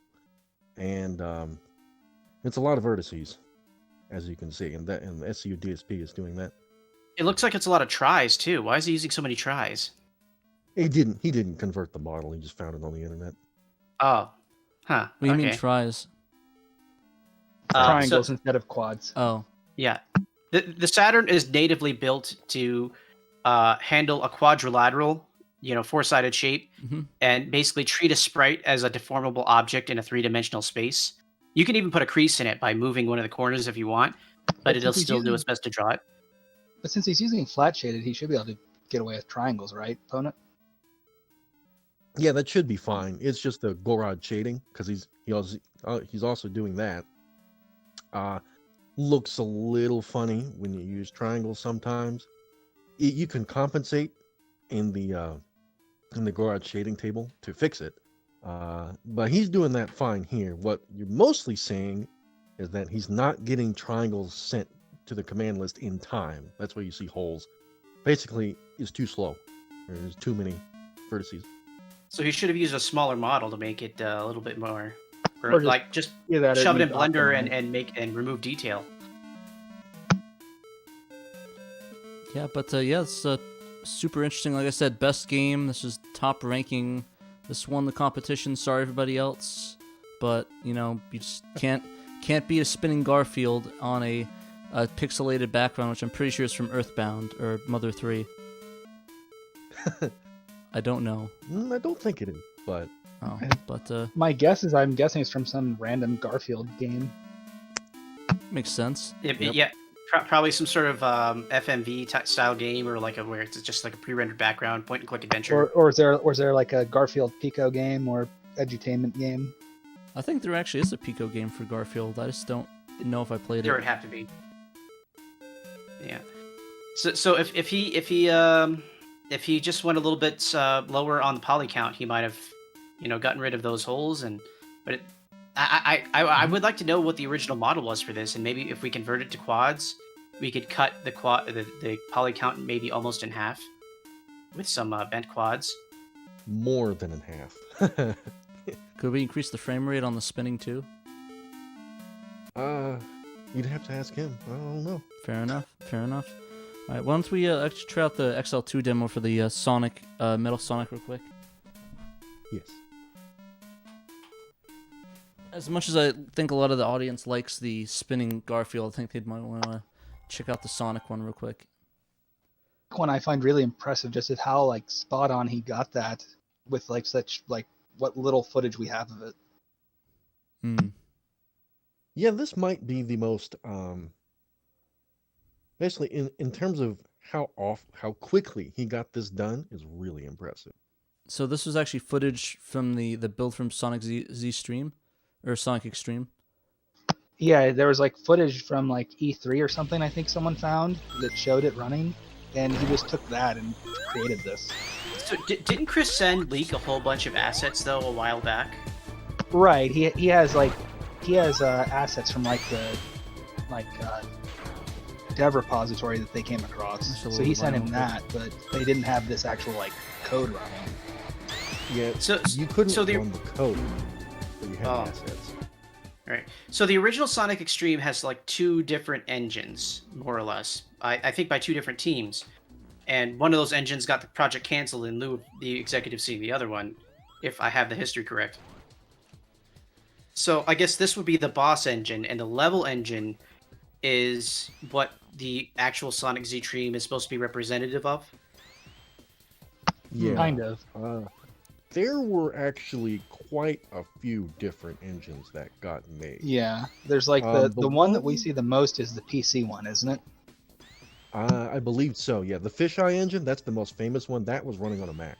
So, yeah. What I don't understand is Whereas these guys are. I think Point of View is the one who got the one that was actually like it actually runs on the Saturn and looks pretty decent, honestly. The engine, the game that Z-Treme that we can play now is based off of a engine that Sega of America commissioned a third party to make, and it worked. So that's the one the levels are actually from. Like the actual levels in Sonic Z-Treme are based on the levels from a Point of View build, as far as I understand. But you're saying some of these builds are like PC only or Mac only. I thought that these were largely first party projects. So why did they have like weekly builds? So Sega of on America had their thing going where they were doing like trying to port their games to PC at that time. That's where you had like the Panzer Dragoon port, you had the Virtua Fighter port, like you had Virtual Cop, Virtual On, Sega Touring Car, all had PC ports at this time. And if I remember correctly, the developer who was actually like the core programmer wasn't actually that familiar with like Saturn coding. Does that sound right, Ponit? From what I've heard over the years. Kriss Sen?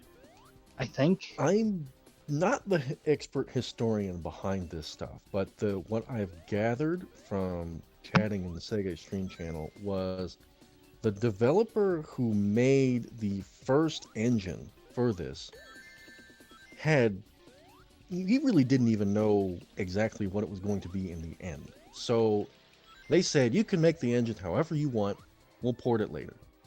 And he just goes off in his basement and maybe doesn't even talk to the rest of the team for weeks. Comes back with this engine. They're like, great. This doesn't run on Saturn. What do we do? So I think like it ran at like 1 frame per second or something. I remember hearing it was like it barely ran. So when they did port it, that's right. They did eventually port that engine to Saturn. It's such a weird, complicated story. It went so many different ways. There were so many different engines. There was an engine from Japan that they tried to use. I don't remember. Like they got the Knights engine, and it was like Yuji Naka threw a hissy fit, I think. Yeah, he threatened to quit the company if they used it, so they had to scrap that. Why though? That's so weird. I think it was like it was more. They took it with and didn't like tell him or anything like that. They were doing it. Yeah, they also kind of like more of a. Yeah. The 60 FPS build we see where Sonic is just moving in one direction, that was after Yuji Naka said, you can't do this. So you have to start over. And that's like the third engine they made after they tried the Knights engine. So I can't get a straight story of what happened to this. So it's real. Kind of give me an idea why I'm kind of in the thing of like I get what like you can tell by just reading any of that stuff why it didn't come out, and I'm like, I honestly don't know if something like decent would have come out of it with all like the mess you hear from it. Yeah. There was no central team. It was just I can't explain. It was just basically like Sega America went, make Sonic, poke. Basically, yeah. Yeah, because I remember like much earlier, before I started doing actual game dev, reading about the stories of Sonic Extreme, and like I remember reading about Kriss Sen giving himself pneumonia trying to crap this engine out as fast as possible, and for some reason like the Sega of Japan executives got to see the bad engine instead of the good engine, and he just scrapped the game because of it. But that's probably not like a good representation of the story. But I think what's missing from a lot of the tellings of the story is like the animosity between Sega of Japan and just America in general, including American devs. Absolutely. Sonic Team, basically, they were like actually named Sonic Team. They're like, no, we don't want to make Sonic. No. Well, their thing is they had done like four or five Sonic games in a row, and like we want to take a break and do our own thing for a little bit. Yeah. So they did Knights, and then they did Burning Rangers. The thing was, they were making a Sonic game for Saturn. That was the 3D part of Sonic Jam, and that later went on to become Sonic Adventure. Shame that never really panned out, but I guess when you go through 3 engines and give yourself pneumonia, it's kind of time to call in the towel on that one. Throw in the towel on that. Yeah. I mean, if Yuji would just kind of like think of the good of the console as opposed to his ego, the Knights engine is a very strong engine, and if they have tooling to make levels for it, I mean, when you're not playing as Knights, you can actually walk around and stuff. It's perfectly functional. Yeah, I think have no that idea would why. have actually worked very well. But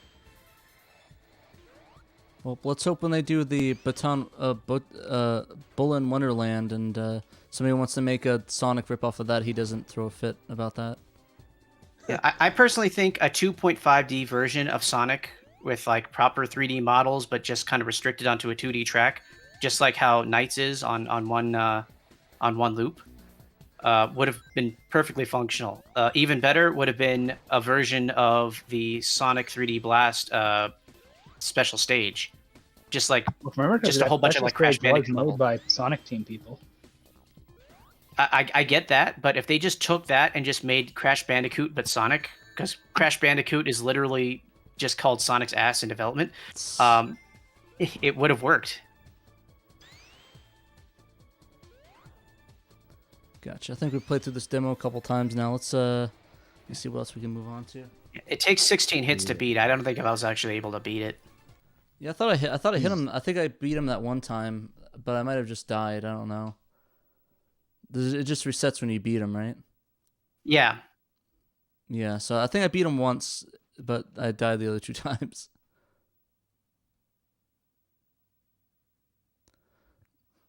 There we go. Let's do the Cyberblock Metal Orange. So, who did this one again? I think it was. Right there. VBT. Right now. Or no, not VBT. The Cyberblock is ndiddy. ndiddy. Okay. This So is a he port from promised the to... X68K, I think. Is it the 68K port or was it the PC? I think it was the PC88 port, right? It's something like that, I think. I gotcha. So when I made the competition announcement, I think ndiddy either promised or threatened, depending on your perspective, to make a hentai game. Huh. This build does not have anything like that in it, but you do get to see some scantily clad FMVs, so I guess that's close enough. Yeah. Hopefully this doesn't get demonetized. So since I'm using ndiddy's like code as a base for the Final Fantasy one, the first release of that I put out actually had his hentai padding files in there, and I didn't realize it. Hentai fantasy? Mega Easter egg unlocked. So wait, if you open up that CD in ISOBuster, are you actually gonna find like anime If girls in there? There's a padding directory. Yeah. Okay, padding as in space or padding as in bras? Whatever you want to think it is. Oh, there's some NSFW. Censored if you're close your eyes if you're under 18, please.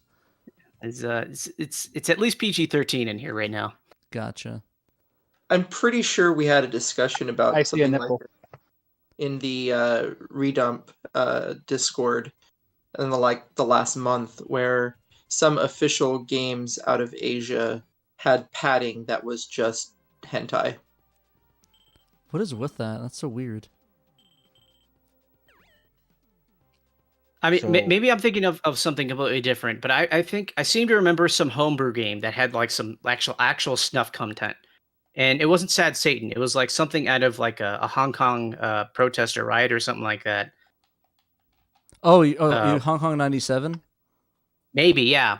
Yeah, no, that actually did have it was like because Japan it was famous for having like I just wouldn't be famous, but they had actually it's kind of funny because Cannibal Holocaust is one of the biggest movies that were released at its time for horror, and they had a big thing for gore movies. So there's a bunch of like import gore movies and just Japanese like snuff films.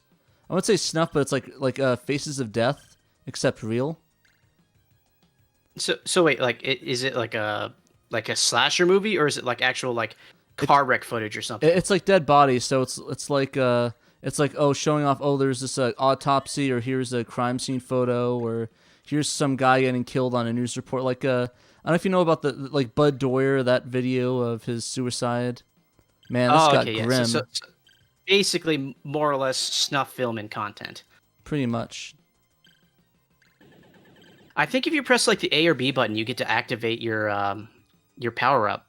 Yeah, I was saving it up for a little bit because it kind of reminds me of Grandia. Gradius in a way. I always get those two mixed up. Where you can just like get power ups if you hold on to them. So that's sort of what I was doing just to get this paddle. So, I didn't know it worked like that. I had no clue what it was. I just kind of pressed buttons. I found out I got more balls. So I was like, okay, yeah, that's cool. Yeah, if you notice in the bottom corner, it shows the different power ups as you get them. So it'll like go like bit or whatever different power ups. It's dangerous though because something like that'll happen if you're not paying attention and you try to get it, and you just die. So you got to be very. That's why it's important for everyone to write manuals for their games, so like people don't miss out on some of these details. Yeah, I played around with it. To be fair though, this is a port, so I guess there should be instructions online somewhere. But you never know. I even touched the turbo one because I don't want to waste my time with that. But yeah, this one is pretty interesting. There's 3 different versions of it. There's the PC 88, 98, and then the Sharp 68,000 version of it. Yeah, this is a port of the Sharp 68,000. So, did VBT use like the FM Synth driver for this, or is he using just PCM streams? No, it's FM Synth. So he knows what he's doing then. PCM. Excuse me. VBT used FM Synth. ndiddy used my driver, and it's just CD audio. Okay, so this is Redbook then? Yes, this is Red Book. Gotcha. Sorry. Yeah, but it's actually a ton of fun. I don't typically like Breakout clones, but this one actually is a lot of fun. I mean, adult content aside, of course. Okay, is Shiki 256 ndiddy? Yes. Oh, okay. He's saying if you go to the GitHub download page, there should be controls or instructions or something like that. Okay, cool. Does ndiddy want in Discord? Yeah, feel free to hop in. There should be a link. If you can get the invite link, it should be on the main page for Facebook and Twitter. I think I said it so anybody can invite, but I could be wrong. You did. All right, cool, yeah. So if he wants to hop in, he can hop in and talk about it too. I sent him an invite. Sweet. Oh, I like when I get this part, which just goes crazy.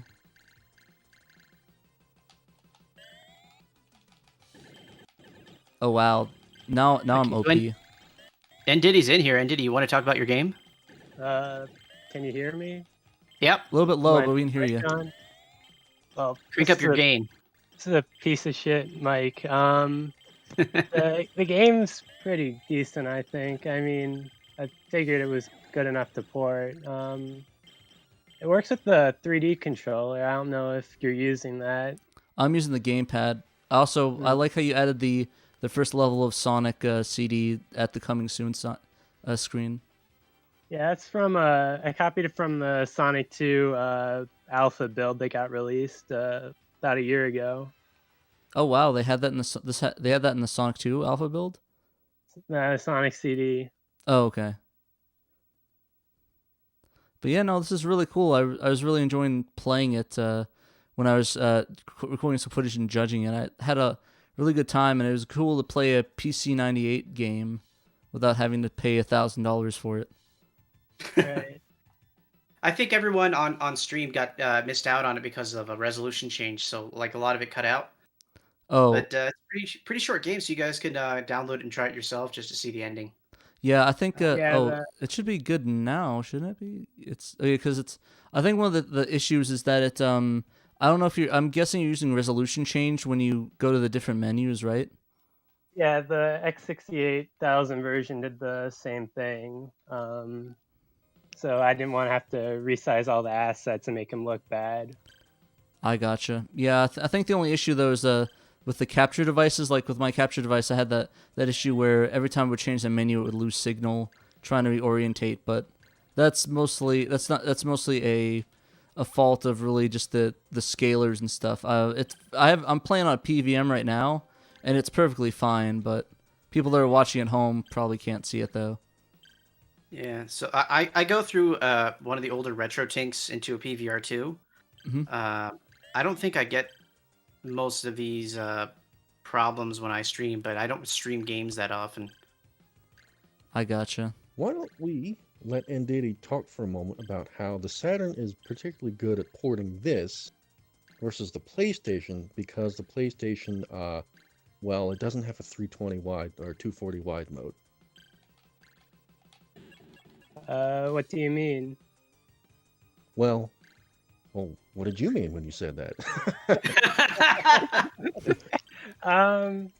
Well, yeah, like, especially you can see like on the screen, the top and bottom are cut off. I really had to cram it in there. Like I had to cut off top and bottom of the HUD, stuff like that, just to get it to fit.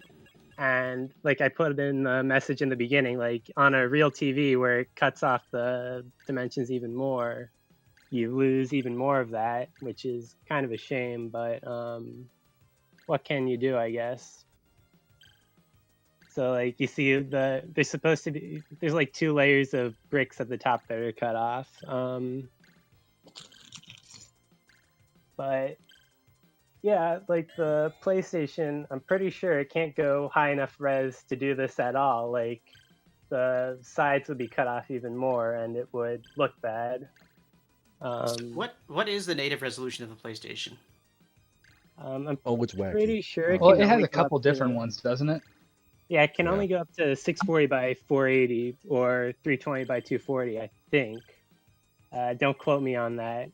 But the Saturn can go up to 352 by 240 or 704 by 480, and that's what allowed me to get it to fit.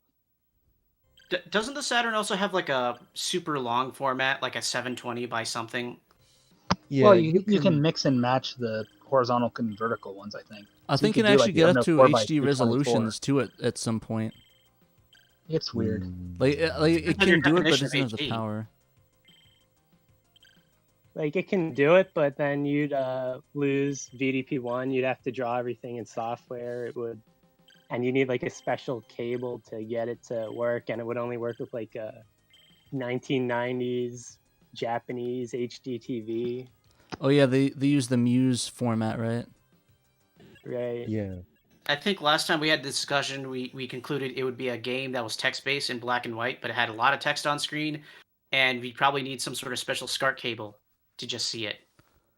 I think SCART can actually output. I think it can actually output 1080i through the, because I believe it could pass through it like the component.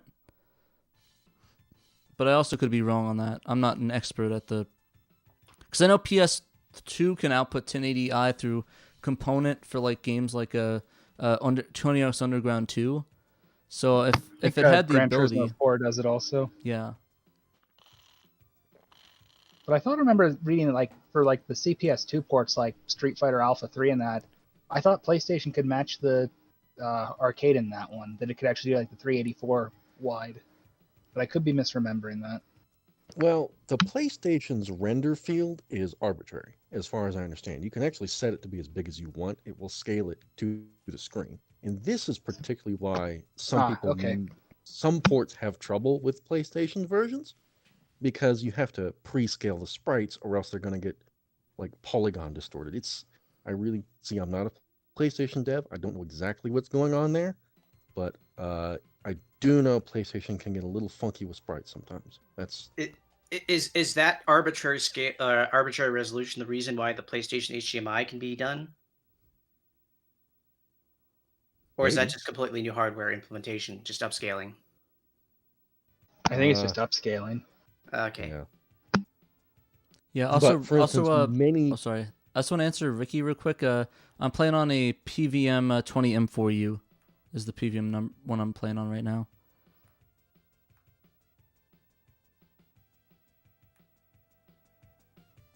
My last comment about PlayStation was many PlayStation games are on all regions. They render at 512 by 256. Spyro being an example of that, and that just gets scaled to the screen output. So this is a little off topic, but I am seeing something on the SegaXtreme forums that is a relevant question that I think deserves asking, is that Vandal Hearts was translated ahead of the deadline, but wasn't submitted for the competition. And so Ardeloso was asking why Palmette didn't submit it. You'd have to ask him. Pretty quiet lately.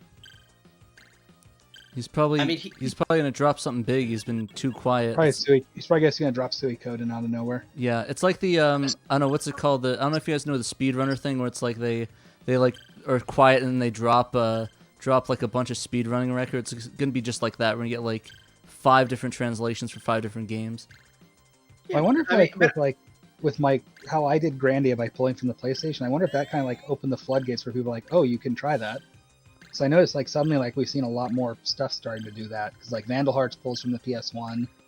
I think wasn't the other one he did? Didn't that also have an English PS1 release to be pulled from, the Valholian or something like that? I'm still waiting on that one guy that promised to work on SMT for the Saturn. Oh yeah, Digital Double Summoner. Yeah, That's gonna be sweet. Yeah, he is working on it, I believe, and he's pulling from the 3DS script. That makes sense. It's just that, you know, the game was apparently done in like November or something like that. I just figured it'd be like easy enough to just make one post just linking to his patch page or something like that. Well, I don't think he has it done. He's still trying to get the font system worked out. Because I think he's still trying to deal with the going from fixed width to variable width. Well, I guess I'll hope to see him on the 27th then. Yeah, no, I'm definitely gonna be playing that one. I'm a big fan of Shin Megami Tensei, and just those games in general. So it's gonna be fun to give that a try on Saturn.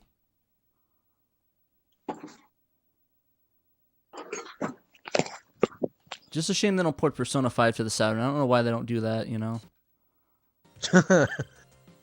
Doom 2016 Saturn. Yeah. Yeah, but no, it's just funny because I always see people like port begging for Persona 5, and it's kind of funny. Like everyone's like, "Oh, come on the Switch" or whatever. I mean, we do, but there is a Resident Evil remake for Genesis. Oh yeah.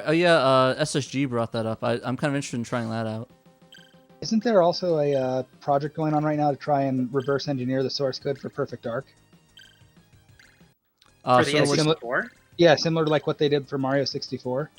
Yeah, but the N64 is such a ridiculously different beast. I don't know. Well, no, what I'm saying is like if they get that working, maybe you could use like XL2's engine to try and like take the game logic but recreate it using his engine. Oh, okay, yeah, because he did shove Peach's Castle onto Z-Treme. Huh. It really depends on how Rare structured those levels, because the main barrier to getting a level from one engine to another and having all the logic work is the AI nodes, and when are they in the system and when they're not. And this is an important, well, we were talking earlier about level editors, and one of the big, huge steps that XL2 did that enables him to do what he can do is he's implemented support for Trenchbroom, which is a Quake level editor. And actually not just a Quake level editor, it supports many different BSP engine formats. Now, if Perfect Dark, or however Rare's 3D engines worked, if they are BSP engines, it'll be very easy to get that to work. But if they're more like Turok, which I don't think they are, but if they are like Turok, where it's just a stringed together piece of polygonal prefabs, that's going to be a little more difficult to re-engineer. But sounds plausible, so it will be fun to see. And Trenchbroom isn't even the only option, because Tomb Raider has its own level editor that's fairly robust, and I don't know if anyone's actually done any work with that on customizing that for the Saturn, but I believe that's another option. One of these days we'll have Mario 64 on the Saturn. One of these days we will. It's really not that far off from being possible. That's going to be a sick port. I mean, we already have it on Dreamcast. Actually, did they ever end up releasing that? Because I heard that was just teased, and nobody ever like released it, I don't think. Here's the thing. Nintendo sends out a Yoshi Hit Squad anytime someone makes any sort of Nintendo homebrew. That's true. Well, you could just rescan it to be a Hat in Time. Oh boy, because I was really excited about trying to do a Pokemon port, just a Poker Red port for Saturn. Like I don't care how bad it looked, I just wanted to do it. But the more I looked at other homebrewed projects, like even that fun little multiplayer Mario project, it got shut down in like a week or two. It got like attacked. What? Like violently attacked. Yeah. So I mean, 4chan didn't help. But like even after he reskinned it, Nintendo still said no dice. So it's like I wasn't about to do that to myself and just like waste weeks of time and not be able to even like stream the content because Nintendo is just gonna get right up my. I think the reason like the Mario 64 ones kind of guard under the radar is because they're a clean room kind of reverse engineering implementation. Yeah, it's not clean room. Well, I think it's basically you have like a guy document it, and then you have another guy implement it based on the documentation. Right. Oh come on, let me get this last break. But I think it's like it's because it's a reverse engineering. They don't have the actual source code. I think. Yeah, but even with the that Mario game that I mentioned, that was originally right. But with those ports, it's like you have to provide your own ROM. So it's basically like this is just a program that will read your ROM. I think is how they kind of skirt it. I could be wrong on that. Like ndiddy opponent, does that sound right to you, or? Yeah, that sounds about right. That's why you got to do what I do. You make an illegal port of a game from a company that went out of business 20 years ago. I mean, Abandonware has so much good content on it that like someone ought to be able to steal. Like literally, I think was it like half the almost 90% of the PC 98 and And was it the Sharp 68000's all abandonware at this point? You got to be careful because there's some things on there where like they'll have it on abandonware. It's clearly not abandonware. Yeah. Like there's sometimes they have like Wolf 3D shows up on abandonware. It's like no, that's not abandonware. Okay, so maybe not Wolf 3D or Daggerfall or anything like that, but like Apogee games. Like who owns Apogee right now? I don't even know. Like Well, so that again, that's where you need to be careful because Wolfenstein 3D was technically Apogee at the time, is who published it, but it's owned by id. So it's like you really need to do your research on what you're pulling. Yeah, but I don't think like a Which I'm one to talk or... because I did the Final Fantasy demo. Yeah, exactly. But at the like, same time, I'm saying you going have to. I'm like you have to provide your ROM. But like I'm thinking like Biomenace or Betrayal at Krondor, which is like a severely underrated RPG for DOS that is not super complex. It is like super basic 3D. Could easily be done on the Saturn. I'm not saying I want to port it. I'm just saying like what's stopping you from doing it by like disassembling that DOS program? It's fair enough. 98% of abandonware is, but 98% also hentai. That's actually kind of funny. I mean, that's what's going on right now, isn't it? Yeah. This isn't hentai. It's just anime waifus. Anime waifus. Okay. So every year there's gonna be one because last year was Sakura Wars, and then I'm sure next year someone's gonna port Sexy Parodius or whatever. Next year we'll have a translation patch for that strip rock paper scissors game. Oh, there we go. No. How about one of those Princess Maker games? Do that. Oh yeah, there's like 6 Aren't of them those, like- in there. Isn't Princess Maker like a harem simulator? What is that? It's like it's like a daughter raising simulator, and you can have her go into fights. Like a Pokemon? Fight. Sort of, but you can also like there's the whole RPG like sub game where you like go around and I think you can kill Satan. Well, so I actually looked through Emerald Nova, what he's played on Steam, and one of the games he's played, at least his page says, is Long Live the Queen. I probably got the cards for that. I don't remember that game at all. Okay, never mind. Yeah. So I have a card farming program that just goes through my like you see I have all the Sakura games on there because they were on Humble Bundle for like $1, and with all the cards from Sakura you can make like $4 or $5 off of that. All right, so that explains why those are there. Never mind. What about Sakura Beach though? So that's what we got to really ask about. Yeah, I think the only Sakura game that I actually tried to open up was Sakura Dungeon, just out of curiosity, and it was underwhelming. Gotcha. Well, as long as you're not playing like Corruption of Champions or something, you should be good to go. Well, I'm not familiar, but I just won't Google it later. Don't. Yeah, big Okay. big no recommendation on that one. Let's But yeah, we talk actually about- we're checking out right now is Flicky. It was Flicky's Flock, right? Yeah, by Slinga. Slinga. This game it was actually pretty addicting. I actually like the different elements they added to it, like the slowdown, the instant death, the inverse map. I don't know if there's any Floppy Birds games that actually really had stuff like that. But I really only played Floppy Birds on the iOS, so I don't know if there is more that they had. Like any clones. This is cool because what Slinga's stick is, he's like what does he call it? The 12-player task force? This game with link cables can be played with up to 12 players. Yeah. It's the multiplayer task force, I believe. There you go. But yeah, there you go. Each multi-tap allows for 6 inputs. Actually, the code for how you handle this is kind of silly because apparently the second player port on the Saturn is coded in a very different way from the second player port on the multi-tap, and that kind of screwed up one of the early builds of the tank game, I think.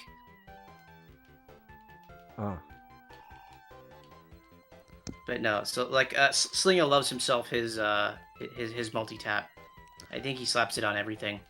Yeah, So, I really wish I was able to test that fully. I was able to do the 2 players with one hand, but actually, let me see if I can actually do that now. Yeah, we need to do our Southwestern meetup. Like we need to get all these guys out to Phoenix or something like that once COVID's over, and like do an actual proper test of 12 Snakes or Flicky's Flock or something like that with 2 multi-taps. We might have enough people. All right, we're dual handing it, guys. Dual handing it. Let's see how well we do. Probably not well. Also, I just died, so I have to reset. So let's see. Can I keep them both alive? Anyone end up showing Hellslave in 2-player? Wait, what? Or 4-player? Yeah, you should do Hellslave with 2 hands. Oh, all right. That's 2-player. I can do that. It also supports the mouse. Let's see, with 2 hands, Hellslave. Let's see how we can do on that one. I'm guessing not good, so we'll see. I think it's co-op too, right? So it should be I think deathmatch might be easier to play against yourself. Gotcha. Yeah. It's just, that is the most wild thing. So XL2 has built this whole engine. I'm building it, whole engine. I don't want to talk too much about what I'm doing because that's not what's on screen. But XL2 is building a lot of his engine around eventually it's 2-player. I'm building it around eventually it's high res, and this has knock-on effects of how the engine actually works in single player. But he does this. This is beyond what I even understand is possible in the hardware. This is crazy that you can do full 3D 2-player fast. It's not 2, it's 4. So he's 4? quadrupling the number of cameras and number of drawing areas that he has to do. Obviously, they're a quarter the size, but that's 4 different sets of rotations. That's insane. That's 4 BSP traversals. All right, let's see here. All right, so Do 4. I just died, so let's. Oh, I died again. I think that was just the menu. I'm in the game right now. I'm trying to navigate. Oh, there I am. Let's see. I'll blow myself up, I guess. It looks like he kind of just... Oh, no, you were moving around, that's why. Because it looks like he spawned you in lava and you just died. But I guess you just moved there. The heck? Am I losing Yeah, connection on this thing? Oh. No, you're looking at yourself. Well, actually, I'm out of lag, so I don't know what you're seeing. I gotcha. Oh, getting some analog. I think I'm going to turn that off. I got a grenade while I was dead, though, so what is going on?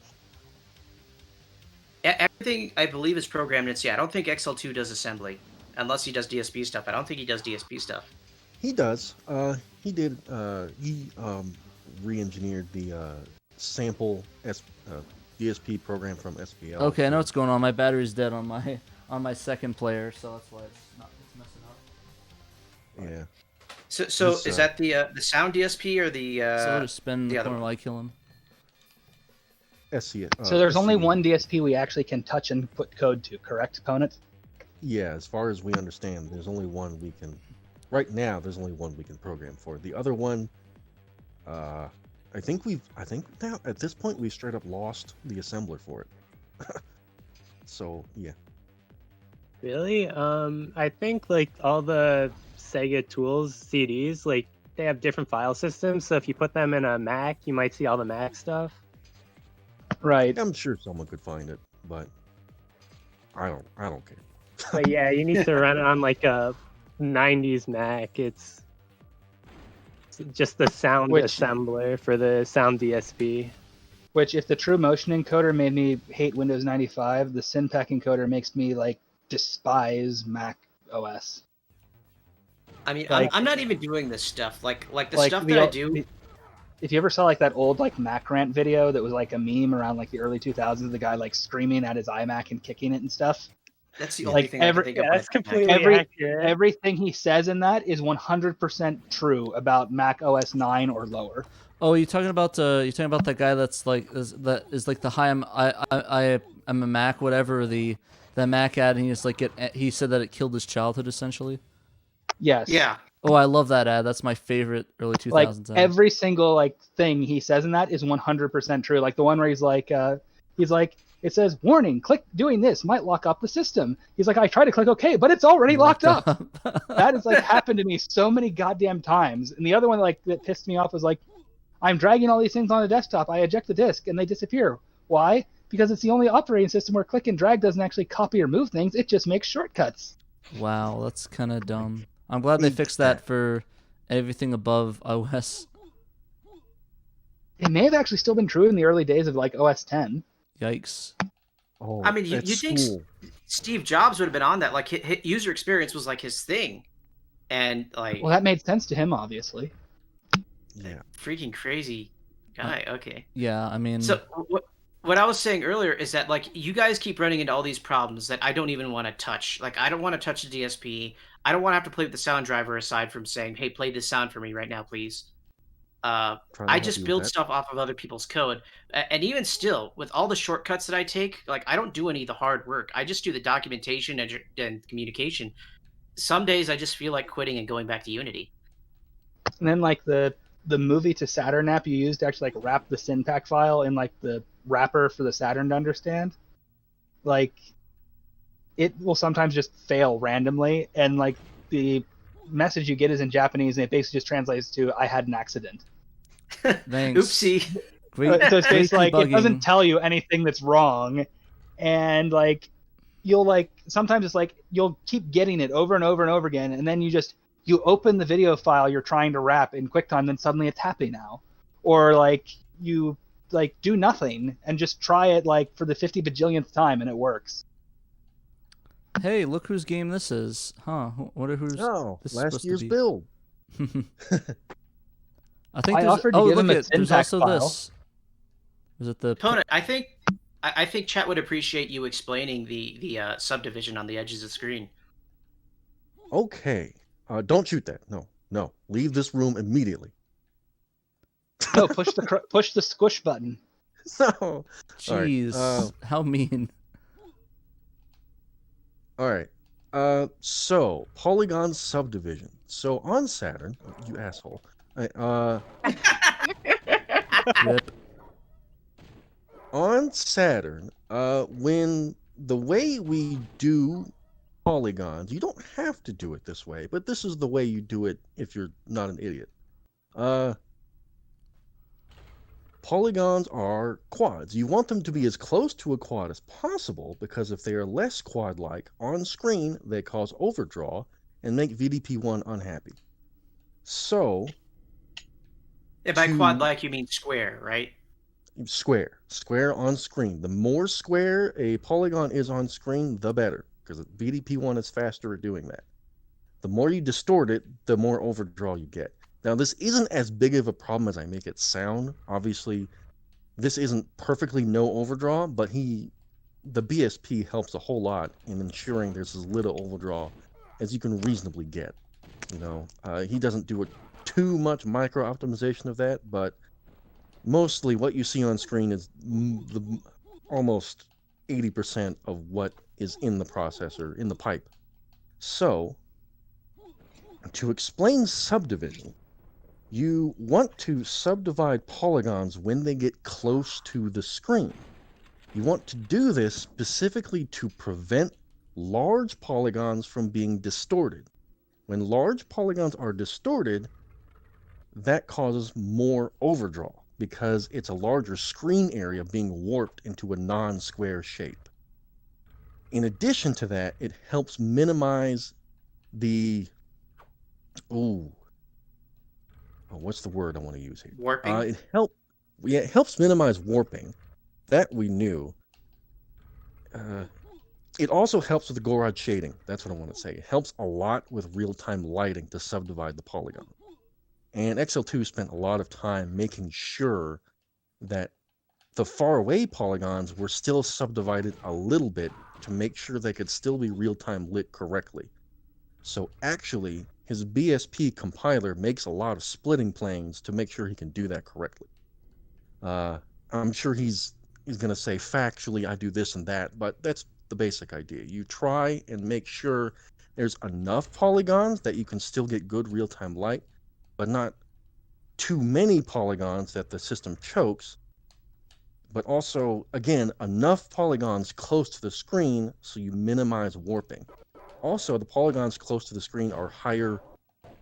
They use higher resolution textures because the mip mapping that he's using, you want to have those be small because that will also help reduce the overdraw and help keep VDP1 happy and fast. So actually, it's not too surprising that this is running as well as it is, considering how well this engine is adapted to using VDP1 fast.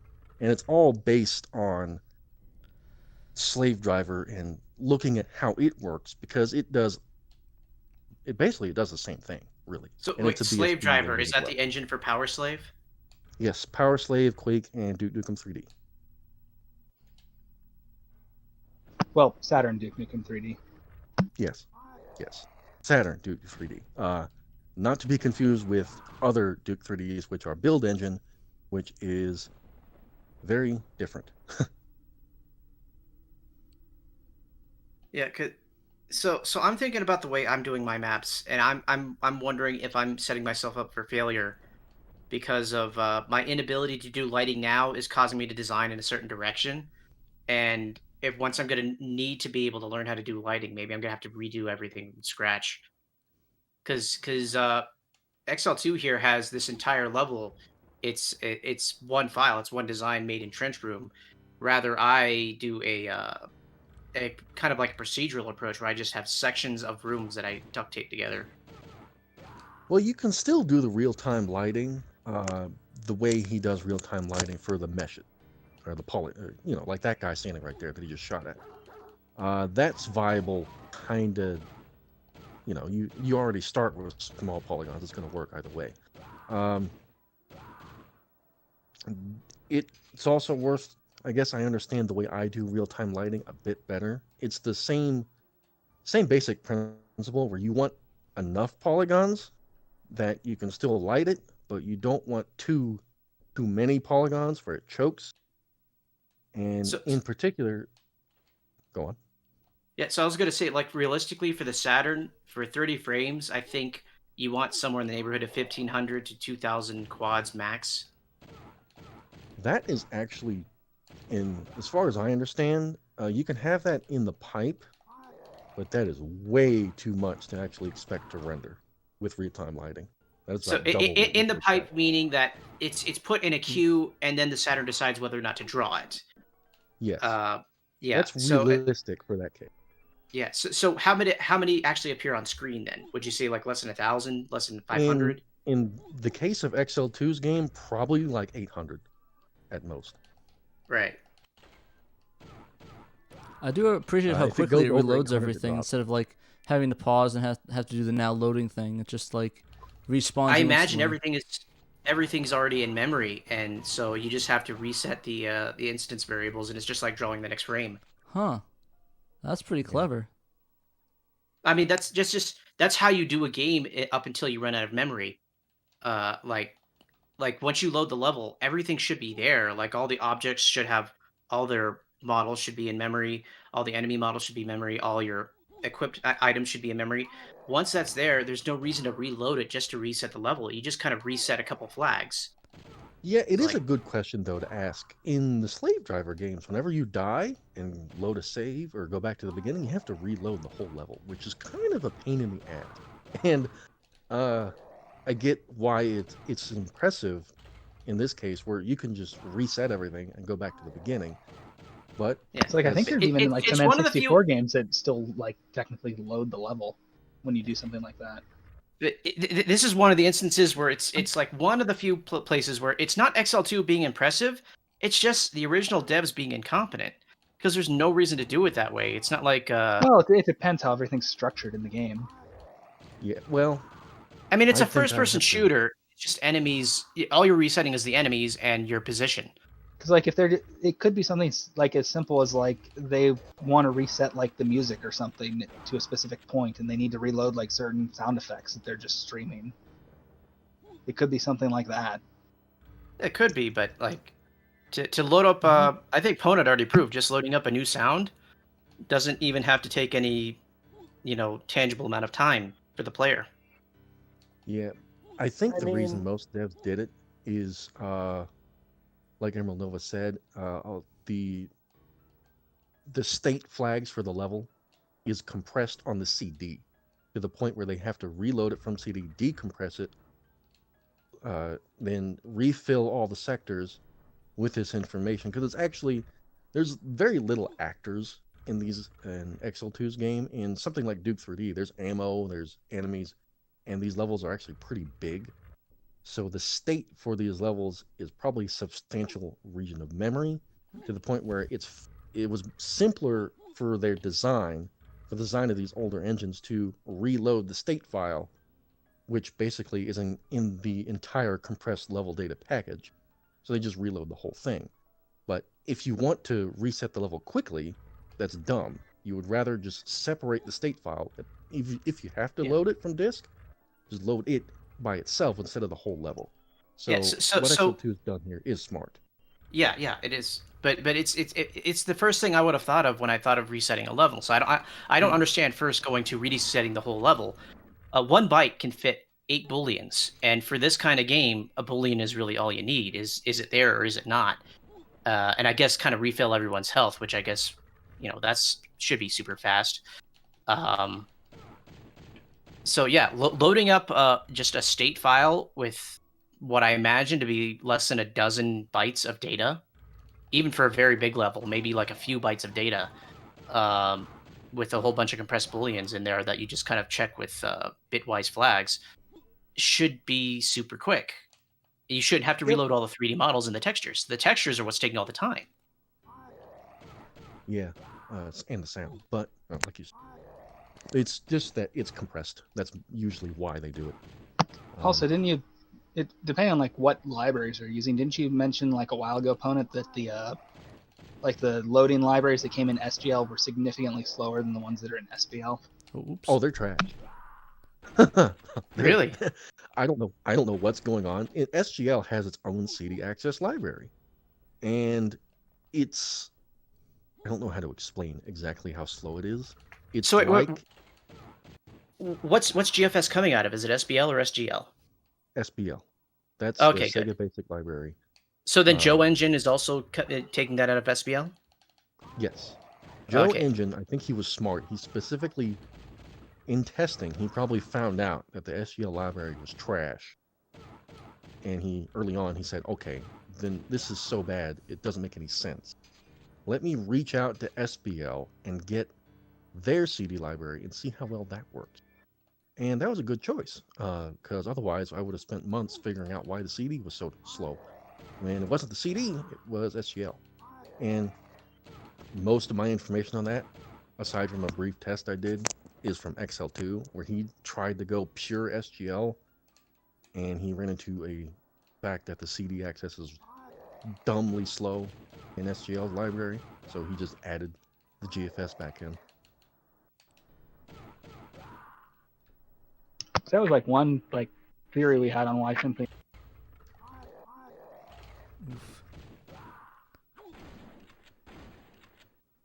Gotcha. All right. Well, it's getting pretty late. I think I'm gonna load up the last one. I think is Kriss Mingle is the last one, right? Yeah, that's fair. I think you're almost at 4 hours now. You're getting to one of my stream links. Yeah, I'm gonna go load up Kriss Mingle. I'm looking. Yeah. But it was fun getting everyone on stream. I think it's the first time we've actually had this many SX people actually in chat, because we don't even have a chat in the SX Discord. It's always typing. You can show off the Final Fantasy one real quick. Oh yeah, that's right. Yeah, I forgot about that one. Yeah, we'll do that one. Then we'll end on Kriss Mingle. I completely forgot. That's like 30 seconds of content. I completely forgot. Someone get Mr. Cotfew or VBT to add a voice chat. I want to do this more often often than once every year or two. For sure, and you guys are always welcome on this Discord to hang out and chat. I know that Emerald Nova pops in here once in a while, and he comments on stuff. And then Night of Dragon always has some cool commentaries. So I gotta say, it having been part of when SHIRO started, and listening to conversations that are going on now, this whole thing has come a long way, and it's super cool to hear this much technical talk on what started off as kind of just like a couple of guys, 3 guys hanging out and talking about an old game system. Yeah, now we have almost all the developers for all the major developers for the Saturn on chat. I think we're only missing XL2 and VBT. Yeah. But here's the thing: XL2 and VBT are like granddaddies. So like one thing to kind of just point out here is like the text that's up in the upper left corner there. So basically the logic for determining if you get into a battle is implemented, and it will tell you like what background it will be in. So like it'll like say when it's saying no battle, it's basically saying that step you didn't encounter a battle. Every now and then you'll see it flash real quick. That's like you would have encountered a battle, and then the arena it would be in is written underneath. Yeah, I'm trying to trigger that right now to get it. Yeah, to so have then a it just battle. said normal battle there. Yeah, let me just trigger it once more. I have to be careful. Well, you might want to put it further south. And there it went normal battle again. Yeah, because it's hard to see on the White Mountains. So the other thing is like this is actually implemented from like the disassembly of the NES game, and it's using the official like NES ROM for data. So some of this like right here where you're walking, if you're not in the forest here, you'll never encounter a battle here, because in the game they actually like were a bit kind, and they're like, we're not gonna have random battles at this part. It's when you go across this little land bridge here is where you can start encountering battles. Yeah, is there a better way I can look at the text or Right now that's just all that's there. I need to basically rebuild the battle engine. Here you go. I can do it up here. You stopped on a frame that had a battle, actually. Yep. Yeah, it's probably easier near Corneria or the Temple of Fiends. I'm gonna try to trigger it right here. here. So right there it said normal battle. It's there we very go, right quick. there. So normal battle forced. So what are the other options besides normal battle? So there's river battle and ocean battle. Yeah, and there also a cool thing is that if you press the face buttons, they change the character, so you can go from like mage to white all the mage. base classes. So there's the one you're on right now is the warrior. There's the thief, the monk, the white mage, the black mage, and the red mage. Yeah, I think the thing though is that if you don't move, it'll stay, but if you move, it'll update the frame. So you have to actually move. Yeah. To do it. And this is kind of ndiddy gave me a base to work with here, so I kind of used his code as a base and just started playing with it. Gotcha. So the one thing I struggled with, and it's probably just because I'm an idiot, is I could not get the tile update logic to work like it does on the NES, where it's basically like it just has like one screen, and then as it scrolls, it just adds new tiles. So what I actually did here is I'm like, wait a minute, RGB 0 can actually like show the entire world map at once. So basically I just load the entire world map into RGB 0. Which that gives the benefit of if I wanted to later in the future, I could actually like tilt it a little bit since it's one of the rotating plane ones. And you get like the perspective mode 7 effect. Like the Final Fantasy 6 flying effect on the Final Fantasy 1 airship? Yeah, you could. So like that's like could be possible at some point. So yeah, and it's just like this was just kind of like more just like a fun thing I thought would be interesting to try, just because there's a bunch of information on like the original Final Fantasy on the NES from like romhacking.net. There's a bunch of utilities. There's a lot of source code for those utilities. There's a very well documented disassembly of it. So I thought this would just be kind of like a neat little like project to see if you could just recreate it. It's really cool. So it's like right now all the collision detection is implemented on the world map. And the entire world map is actually being decompressed from the NES ROM and drawn. The only thing that's like not coming from the NES ROM are the actual like tile graphics. And that's just because I didn't want to write code to convert NES style graphics to Saturn style graphics on the fly. That just seemed like that was just going to be a mess. How big's the character ROM on Final Fantasy 1? Because you could probably just do it like on startup. Yeah, I think it's like 256K is how big the that's entire nothing. ROM is. The entire ROM is that, and then it's like each bank is 16K. Yeah, there's no reason you couldn't just fit the whole freaking thing in memory and just The like entire ROM is in memory right now. I just loaded it startup it to the start of LWRAM. Ultimate challenge issue. Port Final Fantasy VII to Saturn, but you're not allowed to use the SH2s. Dang. Oh dear God. What? You could theoretically have the DSP control it. I mean, you'd have some The battles would probably be the hardest part, just because like the world map part, the world map too, but like the walking around the field, that's just a static background with a low poly model. Yeah, but I mean, have we already kind of established that Final Fantasy VII would not be difficult for the Saturn to accomplish? It would really just be the battles and all the transparencies. Square And just the was like, we video need PS money. backgrounds.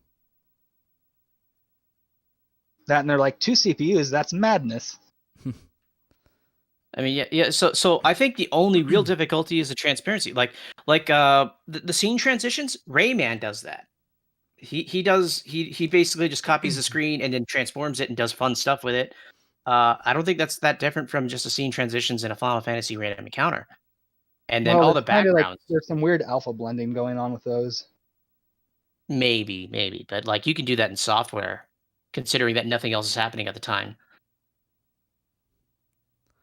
Fair enough. All right, so I think we're going to boot up Kriss Mingle. I think that is actually the official last game. I didn't miss any, right? I think that's gonna be it. Think so? Let me just double check. So, because I was on the earlier stream, Flicky's Flock has been played. Yeah. Sonic Tank Game. No. Yeah. So we need to do Kriss Mingle. We've already done Cyberblock, Hellslave, Final Fantasy Test, FB. Have you tested Final Burn Neo? Oh, I didn't. You're right. Yeah. No, just go play Wonder Boy or something for a hot second. Yeah, I actually have a bit to say on that too, because I actually thought it was probably one of the most impressive things that was ported, like that Final Burn Neo. And I liked it. I don't know if maybe it was just me, but there's a lot of sound issues with that. So yeah. So I get that too. It's not a completed project. Some of the games work better than the others. I really like that one game where you're flying around getting upgrades. I forget what it's called. It's one of the ones on the main menu. Okay, it's Tricky Abiso. That's what it is. I keep because he didn't name it, so I didn't know what the name of it was. So I named it like something else by mistake. But yeah, there's a lot. There's Sega Master System, Game Gear, MSX. What do you want to play, boys? Got Tetris. Got Puckman. How long has this been around? Because I vaguely, well, actually, I distinctly remember burning a disc that had an emulator on it that did a lot of these systems back on 3 years ago. He's been working on Saturn emulators for a while. Yeah, So he submitted like 10 years. So he had Final Burn Alpha last year, and that he'd been working on for a while. And before that, he had SMS Plus. There's probably others I'm not thinking about. Let's do some I MSX. think he's been working on this since like 2008. Oh boy. Let's see. And didn't Rockin' B at some point have an SNES emulator? There's no way it worked. Like I remember reading the description. It worked at like 2 frames per second. Yeah, I remember seeing it's actually on the resources page for SegaXtreme, which I think it might be like perpetually out of date. But I think one of the notes on it is don't expect it to play anything. It loaded up Super Mario World and played at like 1 frame. And then crashed. Is that with frame skipping or just like I don't remember. really slow? I don't remember. This is some good good music, guys. Just one beep a second. It's good stuff. Yeah, I honestly can't tell if it's some of these games that's just how they sound or if it's just an emulation problem. I can confirm that Gradius does sound like garbage on the MSX port, so that's designed as function, but I just meant like the lagging of the voice. Like I remember that Kay actually got me got me a copy of the MSX collection, right? If he's here, I don't know. He's probably still working, so he probably can't talk. But yeah, he got me a copy. Yeah, I'm here, and I don't remember what you're referring to. Oh, there's a MSX collection for the Saturn that actually has this game on it. Like the Konami Antiques collection or something like that. Yeah. Okay. I don't have video up because of work, so I don't see what you were loading at. Okay. Yeah, but yeah, I played Some of that, these- and that was hot garbage. This game was on there. Some of these sprites look like they came off the 2600. Pretty well, much. It's the MSX. It's like if not this one's actually an MSX1, isn't it? So it's Yeah, it's basically like MSX1 emulator. Yeah, so it's so it's basically like you're limited to like 1 color, I think, per sprite. Like at this point, it's kind of like it's borderline like a souped-up ColecoVision. Yeah, like the ColecoVision people, they made like a add-on for it that basically lets them do bootleg MSX ports. Yeah, and like there's a Korean Master System version, which is basically just an SG-1000 version of it. Yeah, but yeah, these are. But I like the concept of it, like just playing all these games, and some of them work better than others. I know the Game Gear one's pretty decent. I was playing some VR Troopers on there. That was like the game I played growing up on the Game Gear. Wait, VR Troopers is in the Power Rangers ripoff TV show? Yep, they had a Oh my fighting game for goodness. the Game Gear that I played all the time. It was awful. I mean, the show wasn't that great either. All right, It had its moments. MSX. I was kind of more of a emulator. Beetleborgs guy, to be honest. I like the If Beetleborgs. Shouldn't you want, I be can send done. you. If you want, I can send you Synpack demos if you want to show those off. I'd have to probably load that up, so probably not tonight, unfortunately. Oh, yeah, he's already running. Like, I don't think he has the constitution to keep going for too much longer. Like, this is a long stream. Yeah, it's I late at can night. give I you- don't think I I. can give you a Hatsune Miku video. Ooh, I wanted to mention something. I threw it into a couple of the chats and then also to a PM to you because obviously I can't talk too much about it. yeah. But read that over because I think it would be, as far as 6MS is concerned, you'd see a lot more of the work that Malenko did if you went into that specific mode. I got you. Yeah, I'll definitely try that out. I think I need to. I like. There's so much of these games. I'm gonna have to dig deep. But yeah, I'm definitely down for doing more of these, especially if people are interested in being on them. But yeah, let me go. Morgan had a good comment. I think is that he likes the technical talk, and I don't think there's enough of that. Like I think I'm the only guy that's like streaming and also talking about the technicals of game dev, at least specifically on the Saturn. Like I was like accidentally on top of the programming category on Twitch one night. I think it would be nice if like more of us tried to get together to actually like discuss what's going on once every few months or something like that to like an audience, because we're kind of encapsulated on the SX Discord. We barely even use the forums anymore. Even I think. Yeah. My kind of dream right now would be to try and have like a devs of the ages for the Saturn and have like some of you relative newbies, talk to the have roundtable discussions with the devs from the past. Yeah, because we've had some on the podcasts and like old devs that one that I can't really talk about right now, but we've had some on the past that definitely would love to be on here and talk to you guys and maybe shoot ideas, and maybe because we had it was the David Warhol, the guy that did it was David Warhol that did Bug, and we had who's the other guy that did the Ducks codec? Oh, Eric. Yeah, the guy who made the motion. Yeah, we had. What was his name? Eric. He's on here too. Is Dr. Eric? Oh, Dr. Eric Emerez. Emerez, yeah. He should be on the Discord. So. Really? Like, yeah, you actually have original devs on the Discord? Yeah, out? David Warhol, Eric Amarez should be, if you scroll down either offline or online. He's online sometimes, so. So I forget, what's the name of the guy behind Tales, the Game Hut guy? Yeah, Traveler's Tales. I actually don't know his name off the top of my head, but we're thinking John of having Burton. him on, Yeah, John Burton. Yeah, He'd be I'd a love to fun talk to him. And Kriss Sen is a personal hero of mine. If I ever have a chance to like shake his hand, I'd like to do that, like after COVID. Yeah, for real. But yeah, I definitely would be, because right now, like, this is like podcast levels of discussion, and I have different tracks of it, so I'm kind of tempted just to get rid of the game audio and just put this out as a podcast almost.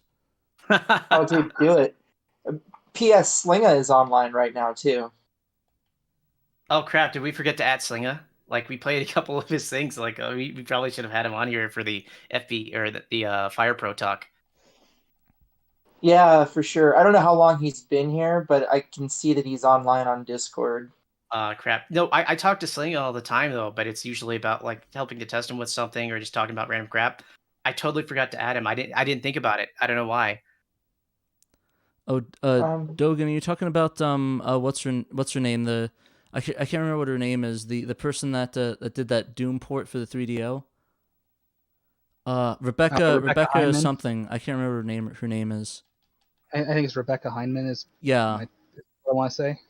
I might be following her on Twitter. I don't know. Yeah, she is like I saw I watched a bunch of her videos like on the development of the 3DO Doom, and just she was even featured in that documentary, the one the game one on Netflix. I keep forgetting what the name of it is. That series.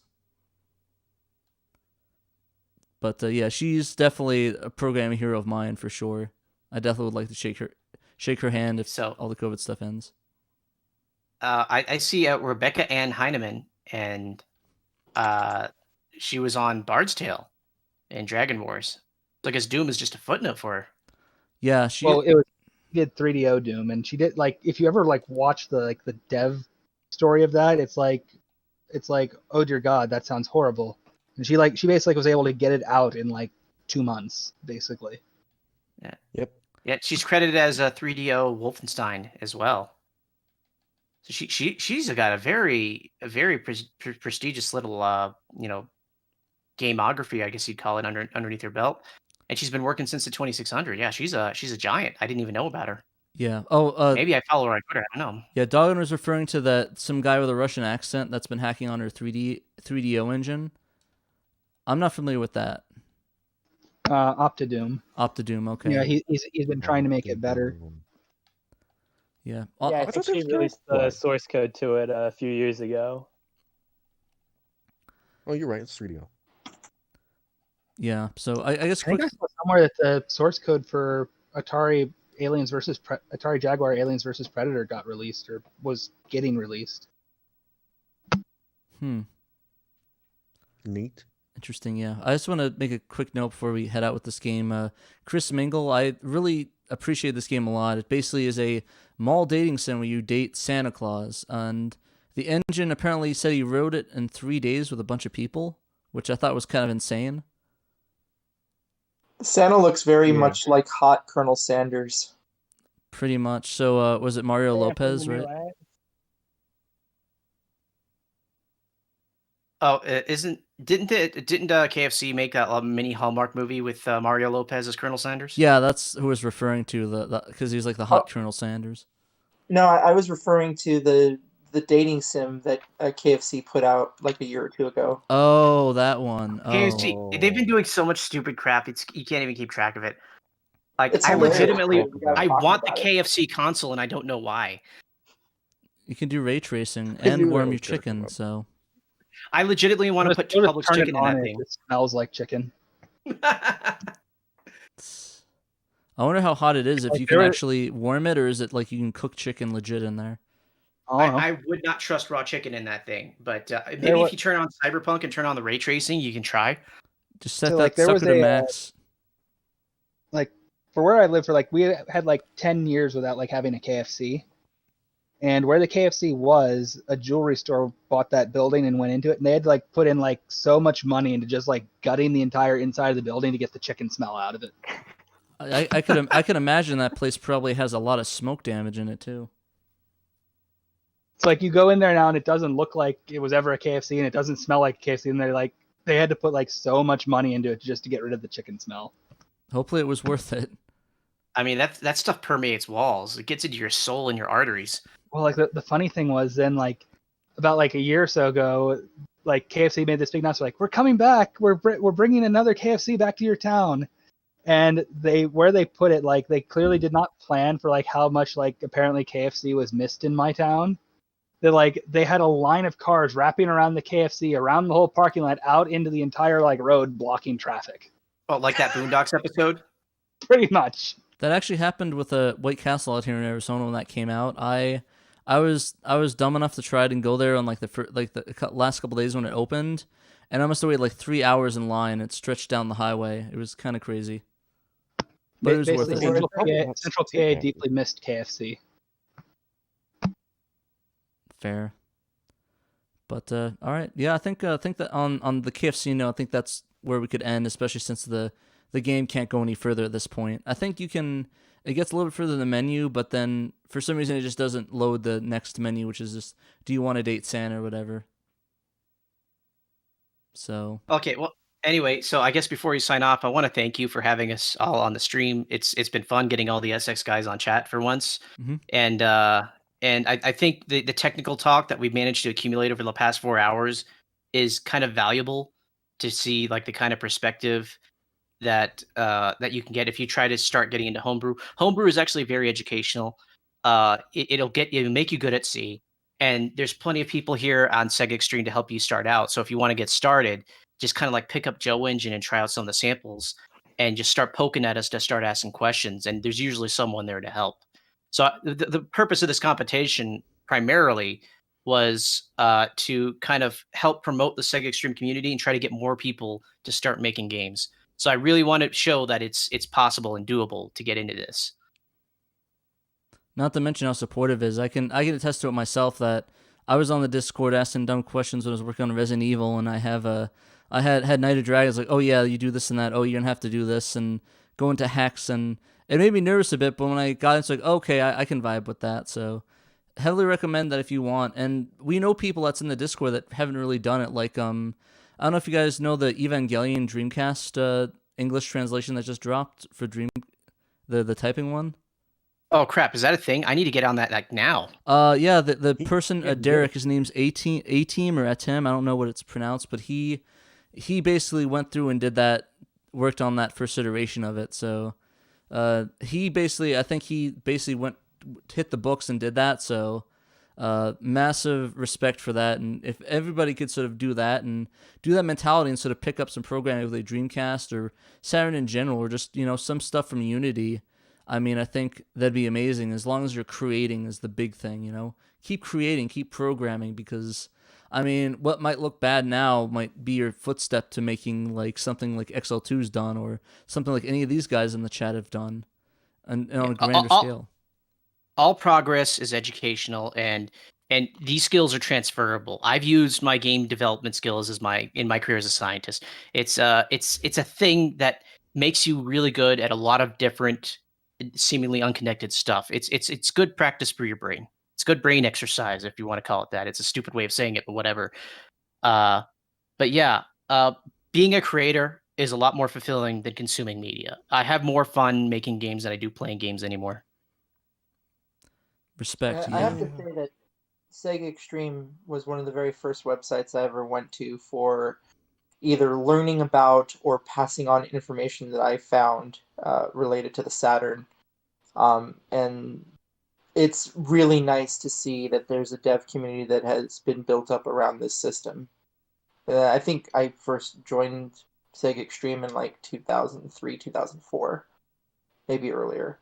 But it is amazing how far things have come. So kudos to all of you guys for sticking with this stuff too.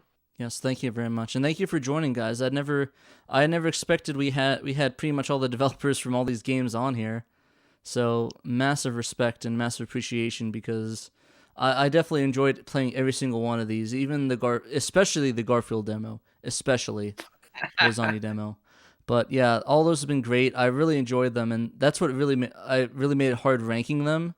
So really, all of them should be 1, but I mean, unfortunately, Emerald Nova made the condition where you have to rank it from best to worst instead of giving them all 10. So that's basically what I can do. Like I even kind of feel bad because I actually gave the copiers lower, but that's more personal biased, which I'm kind of bummed about myself. But yeah, no, all those stuff is great. I'm gonna see if I can talk with the guys and see if we can get like some downloads going on the SHIRO Discord or somewhere where you can actually play them and easily access them. Well, I mean, minus the translations and the ones that are legally has some legal issues. But I'll work on that with these guys, and we'll see what we can come up with and see if we can get like a cool download section going.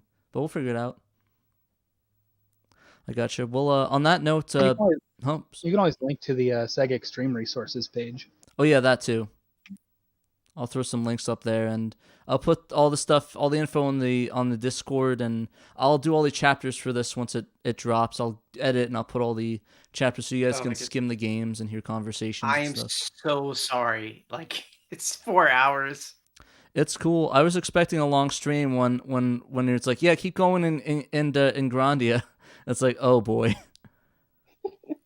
It's like, yeah, just keep going, get to the battle thing. It's like, oh, okay. You got to show the progress. Got to show the progress. Got to show the progress, guys. Really, got to show. It was really bad. I've been like, you have to go until you get to the first subtitled FMV. Oh my god. Yikes. I think that's I remember that. That's right at the end of the first dungeon too, isn't it? Pretty much. Oof. Next stream. But anyways, that's it from Patrick and everybody here at Sega Saturn SHIRO. And remember, you must play Sega Saturn. And let me go hit the off button.